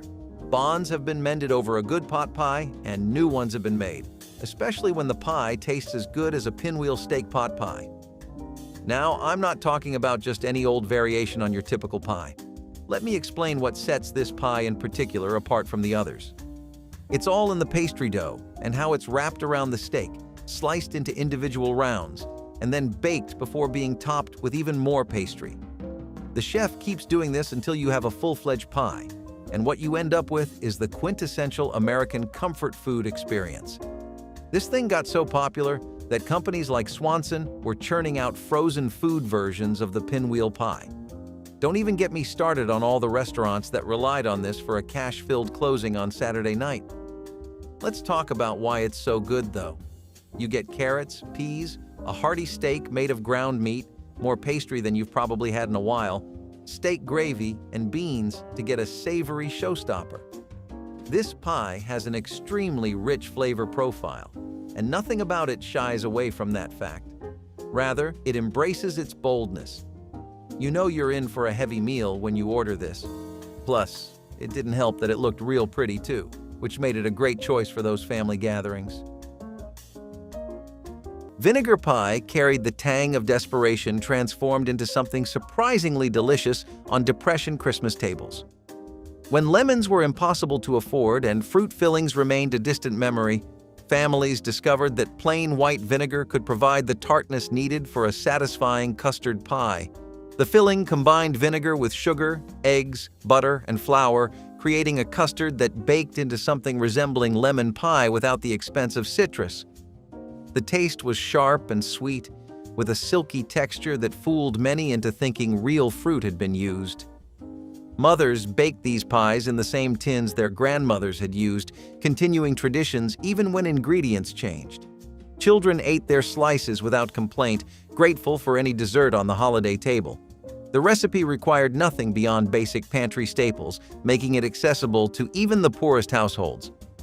Vinegar pie taught that substitution was not defeat, but creativity, proving Christmas dessert could survive any hardship. Canned corned beef hash was the breakfast that could stretch into lunch or dinner without complaint. Seniors would scoop the contents of a can into a cast iron skillet, pressing it flat and letting it crisp on the bottom before flipping sections to brown the other side. The combination of shredded corned beef and diced potatoes provided both protein and carbohydrates in a single affordable package. A fried egg placed on top turned it into a complete meal that satisfied for hours. The hash required no preparation beyond opening the can and heating, making it ideal for mornings when energy was scarce. Nesselrode pudding brought Russian elegance to American Christmas tables during the Gilded Age. This frozen dessert combined chestnut puree with candied fruits, maraschino cherries, and whipped cream, all enriched with egg custard and a generous pour of maraschino liqueur. The mixture was frozen in decorative molds, then unmolded to reveal elaborate shapes that gleamed on silver platters. Named for a Russian diplomat, the pudding represented cosmopolitan sophistication that wealthy families aspired to display. The chestnut flavor was unlike anything else on the holiday table, earthy and sweet in equal measure. Making it required sourcing chestnuts, candying fruits, and mastering the temperamental frozen custard technique. Families served thin slices, the richness demanding restraint. The pudding disappeared as its ingredients became exotic and its preparation too demanding for modern schedules. Nesselrode pudding was Christmas elegance frozen into unforgettable form. Onion pie was another hallmark of World War II cooking, especially because of how much of a comfort food it was. People were trying hard to recreate that anyway, so when the occasional comfort dish would come along, they held onto it tight. It used basic ingredients, pretty much just things like flour, eggs, and small amounts of meat and vegetables. You could use a store-bought pastry crust. There were many homes that couldn't even afford that. Worry not, though, because they found a way around it. A lot of people would just use shortening and water to create makeshift pie crusts. Onions were the real star here anyway, and all the focus was on them. They would be caramelized, of course, because that's easily the best kind of onion. The eggs really helped bind them together and gave them richness. It was the simplicity of this dish and the taste of it that really helped it shine. In a time period where even getting out of bed took everything you had, things that were this easy to cook and this good to eat were a treasure. People definitely treated it that way. Every time you'd smell onion pie in the house, you knew it was a special day. Stretcher patties were the Depression's most honest recipe, a name that didn't pretend to be anything it wasn't. When meat rationing during World War II limited each adult to 2.5 pounds of beef per week, home cooks developed a technique for making 1 pound behave like 2. Mix it with rolled oats, crushed crackers, or grated potato, then season aggressively enough that the filler disappeared into the flavor. Pressed thin and fried in cast iron until the outside crisped and the inside stayed tender, they didn't taste like compromise. They tasted better than a plain burger in ways that took years to understand. Gladys Klein of Burlington, Wisconsin, remembered making them through the war years. The oats absorbed the beef juices as they cooked, trapping a depth of flavor the all-beef version couldn't match. When rationing ended and thick patties became affordable again, stretcher patties vanished almost overnight. A generation of cooks took their knowledge of what oats could do for ground beef, and when they left the kitchen, the knowledge went too. Natural ingredients like cabbages, for example, were used in really creative ways, like baked cabbage and potato buns, especially because these were widely considered to be the cheapest possible vegetables you could buy in the 20th century. I mean, if you wanted to make a meal that would leave your entire family full, satisfied, and healthier afterwards, you'd definitely resort to things like this. Do you see how easy cooking can be? A lot of the TikTok trends I see these days have these really healthy, do-it-yourself recipes and meal plans that cost like half your paycheck. But how were these people doing it? Even if things have changed a lot, it wasn't 1,000 years ago. It was barely 70 to 80. Most of these recipes are still in your family cookbooks. Cushaw was a hillbilly squash that most of the country never heard of. A large, crook-necked, cream and green-striped gourd that grew heavy on the vine in Appalachian gardens from Virginia down through Georgia, one of the few crops robust enough to thrive in Rocky Mountain soil. Its roots went deeper than European settlement. The Cherokee had been cultivating cushaw for centuries before Scots-Irish settlers arrived, and those settlers learned to grow it from the people who already knew, the same way they learned corn and beans. Sliced thin and laid into a hot skillet with butter and a sprinkle of brown sugar, it cooked fast, the sugar caramelizing at the edges, the flesh going soft and sweet and slightly stringy in a way that butternut or acorn squash never managed.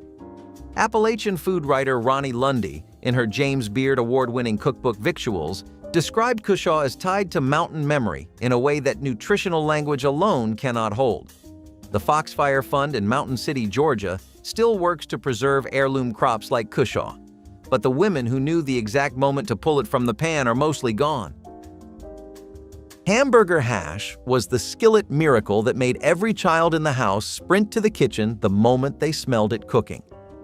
Mothers made it by combining ground beef, diced potatoes, onions, and whatever seasonings they had on hand, stretching a small amount of meat into a meal that fed everyone without costing much.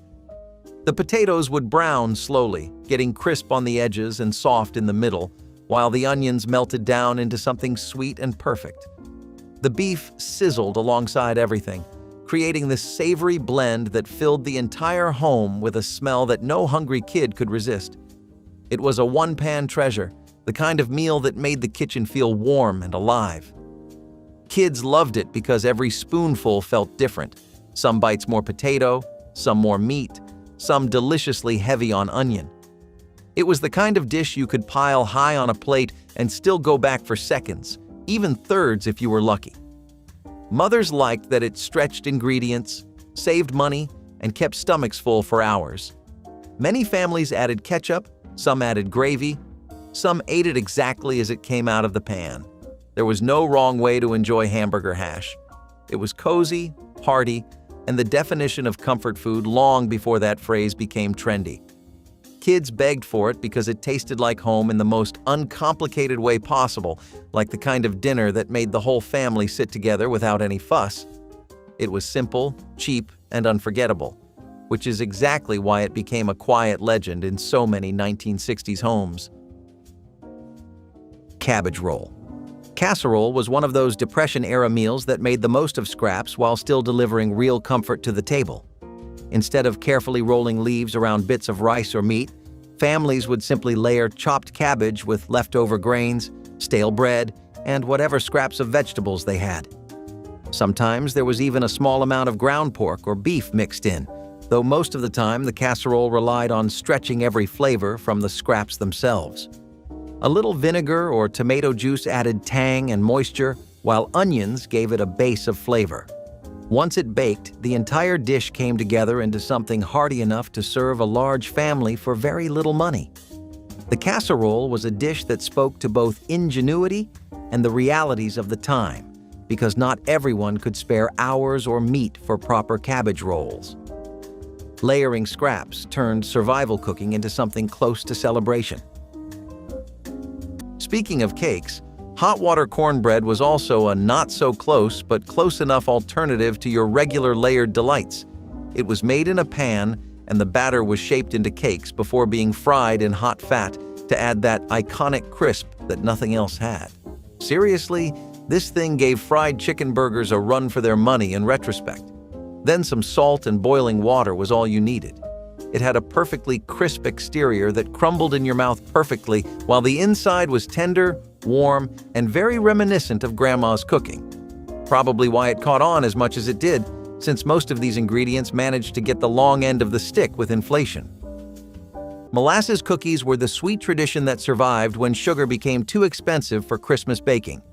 Blackstrap molasses cost less than refined sugar and was available at every country store, giving these cookies their dark color and robust flavor. The dough was mixed by hand in wooden bowls, combining flour, lard, or bacon drippings, eggs, and generous molasses until it formed a sticky, fragrant mass. Ginger, cinnamon, and cloves were added when available, transforming simple ingredients into something that tasted like the holidays. Cookies baked on greased pans until edges crisped and centers stayed soft, filling kitchens with spiced aroma children would remember for decades. Mothers made batches large enough to share with neighbors and to leave out for relatives.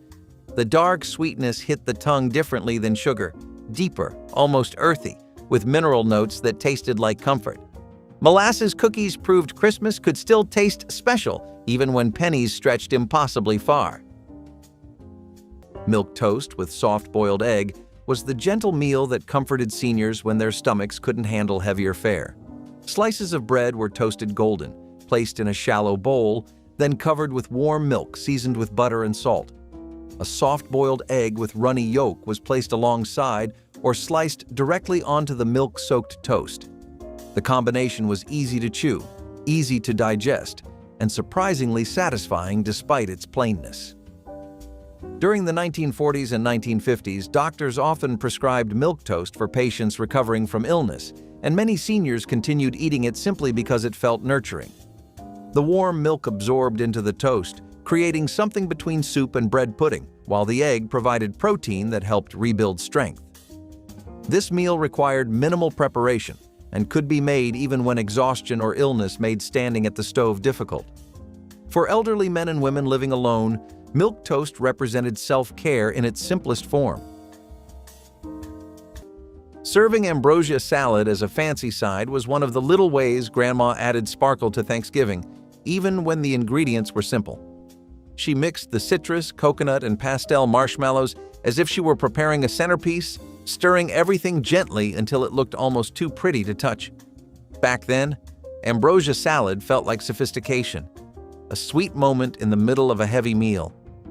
Kids loved the colors.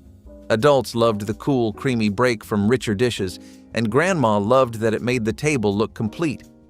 She always chilled it for hours, so every bite was soft and refreshing. When she placed it on the table, the meal instantly felt like a celebration. It was her quiet nod to glamour, even if she never called it that. To her, it was a holiday dish that showed she had gone the extra step.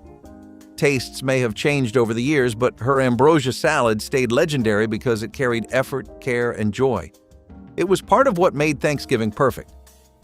Powdered egg omelets were a super affordable and practical solution, especially to war-era woes. Powdered eggs were firstly available in bulk, which made them a wonderful alternative. You already know about how hard it was to get a batch of eggs back then. They were also a good source of protein that could be stretched through many meals. For a powdered egg omelet, you pretty much just needed to mix them in with water or milk before cooking. Then you could use margarine or lard. Lard was a lot more common than margarine, especially due to how it could be reused. Some people that could afford it would use vegetable oil for cooking. It also paid to eat healthier because it generally kept your appetite lower. The seasonings were really plain. At least salt and pepper weren't taken away from the people yet. Now, if you really wanted to make a meal out of this, you could make use of some leftover veggies and sauté them. Spam or corned beef would work really well. It was a bit of a treat to include cheese, but some people who were pretty strong fans of it did. Though the general consensus was that you'd save your cheese for better meals and more important days. A beef-filled biscuit ring was the dish that made ground beef look like it had somewhere important to be. Seasoned beef and cheese was tucked into flattened biscuit dough rounds, each one pinched shut and placed seam-side down in a ring around the inside of a bundt pan. The rolls pressed together so they'd bake into a connected crown you could pull apart at the table. Better Homes and Gardens ran variations through the 1960s and 70s because it photographed beautifully, and because in an era of covered dish suppers, a dish that looked impressive while costing almost nothing had real social value. The trick was in the pinching. If the seams weren't tight, the filling escaped into the pan, which ruined the visual but generally improved the flavor. Every household that made this had one person who couldn't seal a biscuit properly, and one person who took over that job without being asked and never let anyone forget it. The ring came out golden and puffed, the filling visible at the seams, and the first person to grab a section always pulled too hard and took half the ring with them. Nobody minded.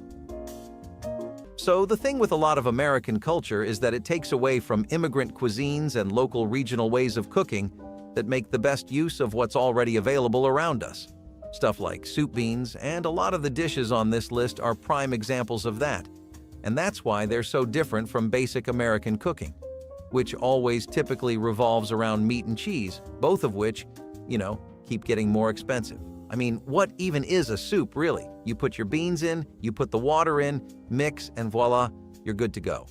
You've effectively made a solid meal for your family and kids in under $1, and the best part is you can do it again and again. Hey, if you know how to forage beans, you can essentially do it for free. It's one of the best ways to get protein on the market, and you can buy them in bulk for relatively cheap.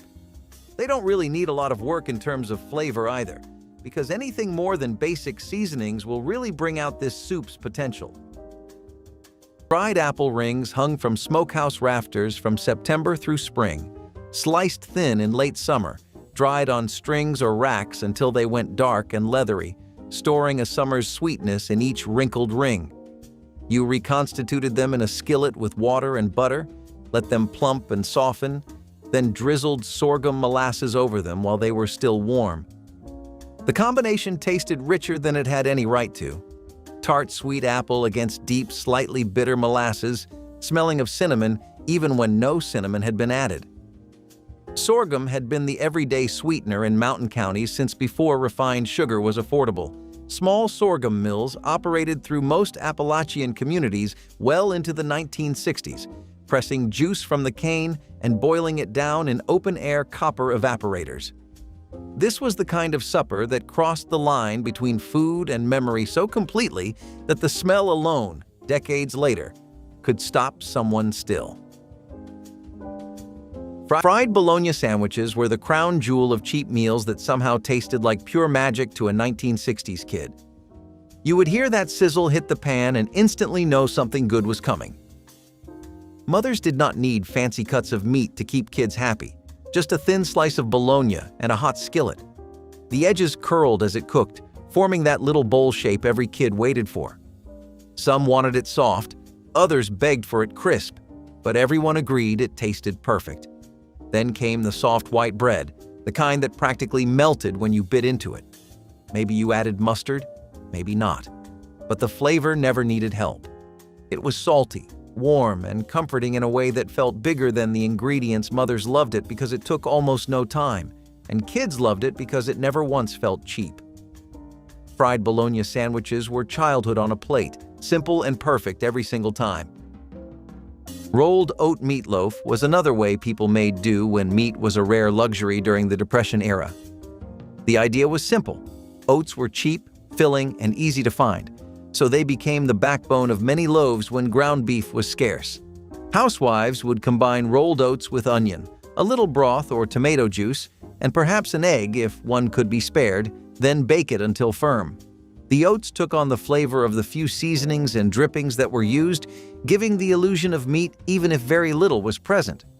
If there was any beef or pork to add, it stretched further thanks to the bulk of the oats. Served with gravy made from pan drippings or even a thin tomato sauce, it could feel hearty enough to pass for the real thing. Many families came to appreciate the flavor and comfort it provided, even without meat. Despite the prices of white sugar dropping as a whole after the First World War, leading molasses to decline in popularity, they made a strong comeback as the engine fueled a great batch of molasses cookies. People also started abandoning white sugar during the Second World War, and it caused them to look for alternatives for their yearly Christmas baking sessions, and the government was already pushing on molasses for widespread public use pretty hard. Eventually, people saw the value, and the ones that did not have to because it was so much cheaper to get molasses than any other ingredient. That, along with some sorghum syrup, meant that people could still enjoy a fresh batch of hot cookies and warm milk to welcome the winter. It might not seem like much, but maintaining tiny traditions like that meant a lot to people and kept their spirits going as the days got harder and costlier. Stuffed cabbage leaves were pretty much the opposite end of the spectrum. They didn't use any kind of meat, which meant that they worked amazingly well as an alternative to meatloaf on the menu. After all, how is anyone supposed to ration anything if everyone's going to start having meatloaf for dinner daily? Plus, the best thing about these was that you could make use of your leftovers to make them. That meant the whole preserve and stretch for as long as possible shtick worked out pretty well. Got some bread or rice that's on the verge of going stale? You can just make it into some stuffed cabbage. Now, cabbage and Americans have never really been the best of friends unless a steak was involved. But this was a different time. Cabbage was cheap. It was easy to grow, even in those backyard gardens that became so popular during the whole period, and it was easy to incorporate. Plus, you could get a complete meal in just a single dish. Stuffed cabbage would have several vegetables and some protein in them too, which made them a great way to get some affordable nutrition. Not something you'd want to miss out on. If calico beans were the centerpiece of the Midwestern potluck table, the loose meat sandwich was what Iowa built its food identity around. And if you called it a sloppy Joe within earshot of someone from Sioux City, you would hear about it. The story starts in 1924, when Dave Heglin began selling seasoned, loose ground beef at Ye Old Tavern in Sioux City. No patty, no sauce, scooped onto a steamed bun with mustard, pickles, and onion. 2 years later, butcher Fred Angel opened the first Maid-Rite in Muscatine, steaming his beef in a proprietary dark liquid and letting the crumbly, juicy result spread through Iowa with the persistence of something that knows exactly what it is. You ate it leaning over the counter because it fell apart the moment you picked it up. And that was not a flaw. That was the point. 2 distinct tastes in every bite, the old-timers said, and neither translated to any other preparation. The woman who drove 40 minutes out of her way to stop at the Marshalltown Maid-Rite on every road trip took that habit with her, and the children she raised elsewhere grew up without it. Again, we have red beans and rice, which show how budget-friendly nutrition really can be if you're willing to get down to it. Does it have the comfort level of a pizza? Not really, but is it good for your body and wallet and cuts down the time you spend in the kitchen severely? Definitely. Then why not? It's a fair bargain, and you can always reserve a day for ordering and pigging out. That's why dishes like these got as popular as they did. Not only were they easy and effective, but they were appropriate for the harsh times of the 20th century. We often look back at that time period and think, God, I wish I lived then, because everything seemed to have cost 10 times less than it does today. But it wasn't really that cut and dry. People were still scraping cents and $1 bills back then and were trying to have meals, ideally under $1 if they could help it. Crispy fish sticks with ketchup were the oven-baked heroes of weeknight dinners, especially when mothers needed something quick that still felt fun. Kids knew the sound of the frozen sticks hitting the metal tray, stiff and pale before the oven worked its magic. As they baked, the smell grew warm and inviting, and kids would check the window for that golden edge that meant the crunch would be perfect. Mothers loved them because they were cheap, easy, and guaranteed to stop complaints. When the tray came out, kids rushed to the table with their plates ready. The first bite always had that satisfying crunch, followed by soft fish inside. Dip after dip into ketchup made the meal feel playful, like a tiny restaurant experience right at home. Fish sticks tasted like relaxed evenings, simple comfort, and just enough excitement to make dinner special. Kids begged for them because they never felt boring no matter how often they appeared. They were cheap, cheerful, and unforgettable. Chocolate gravy is exactly the kind of dish that makes people from outside Appalachia raise an eyebrow until they taste it. In Kentucky and Tennessee mountain kitchens, it was made with cocoa powder, flour, sugar, and water.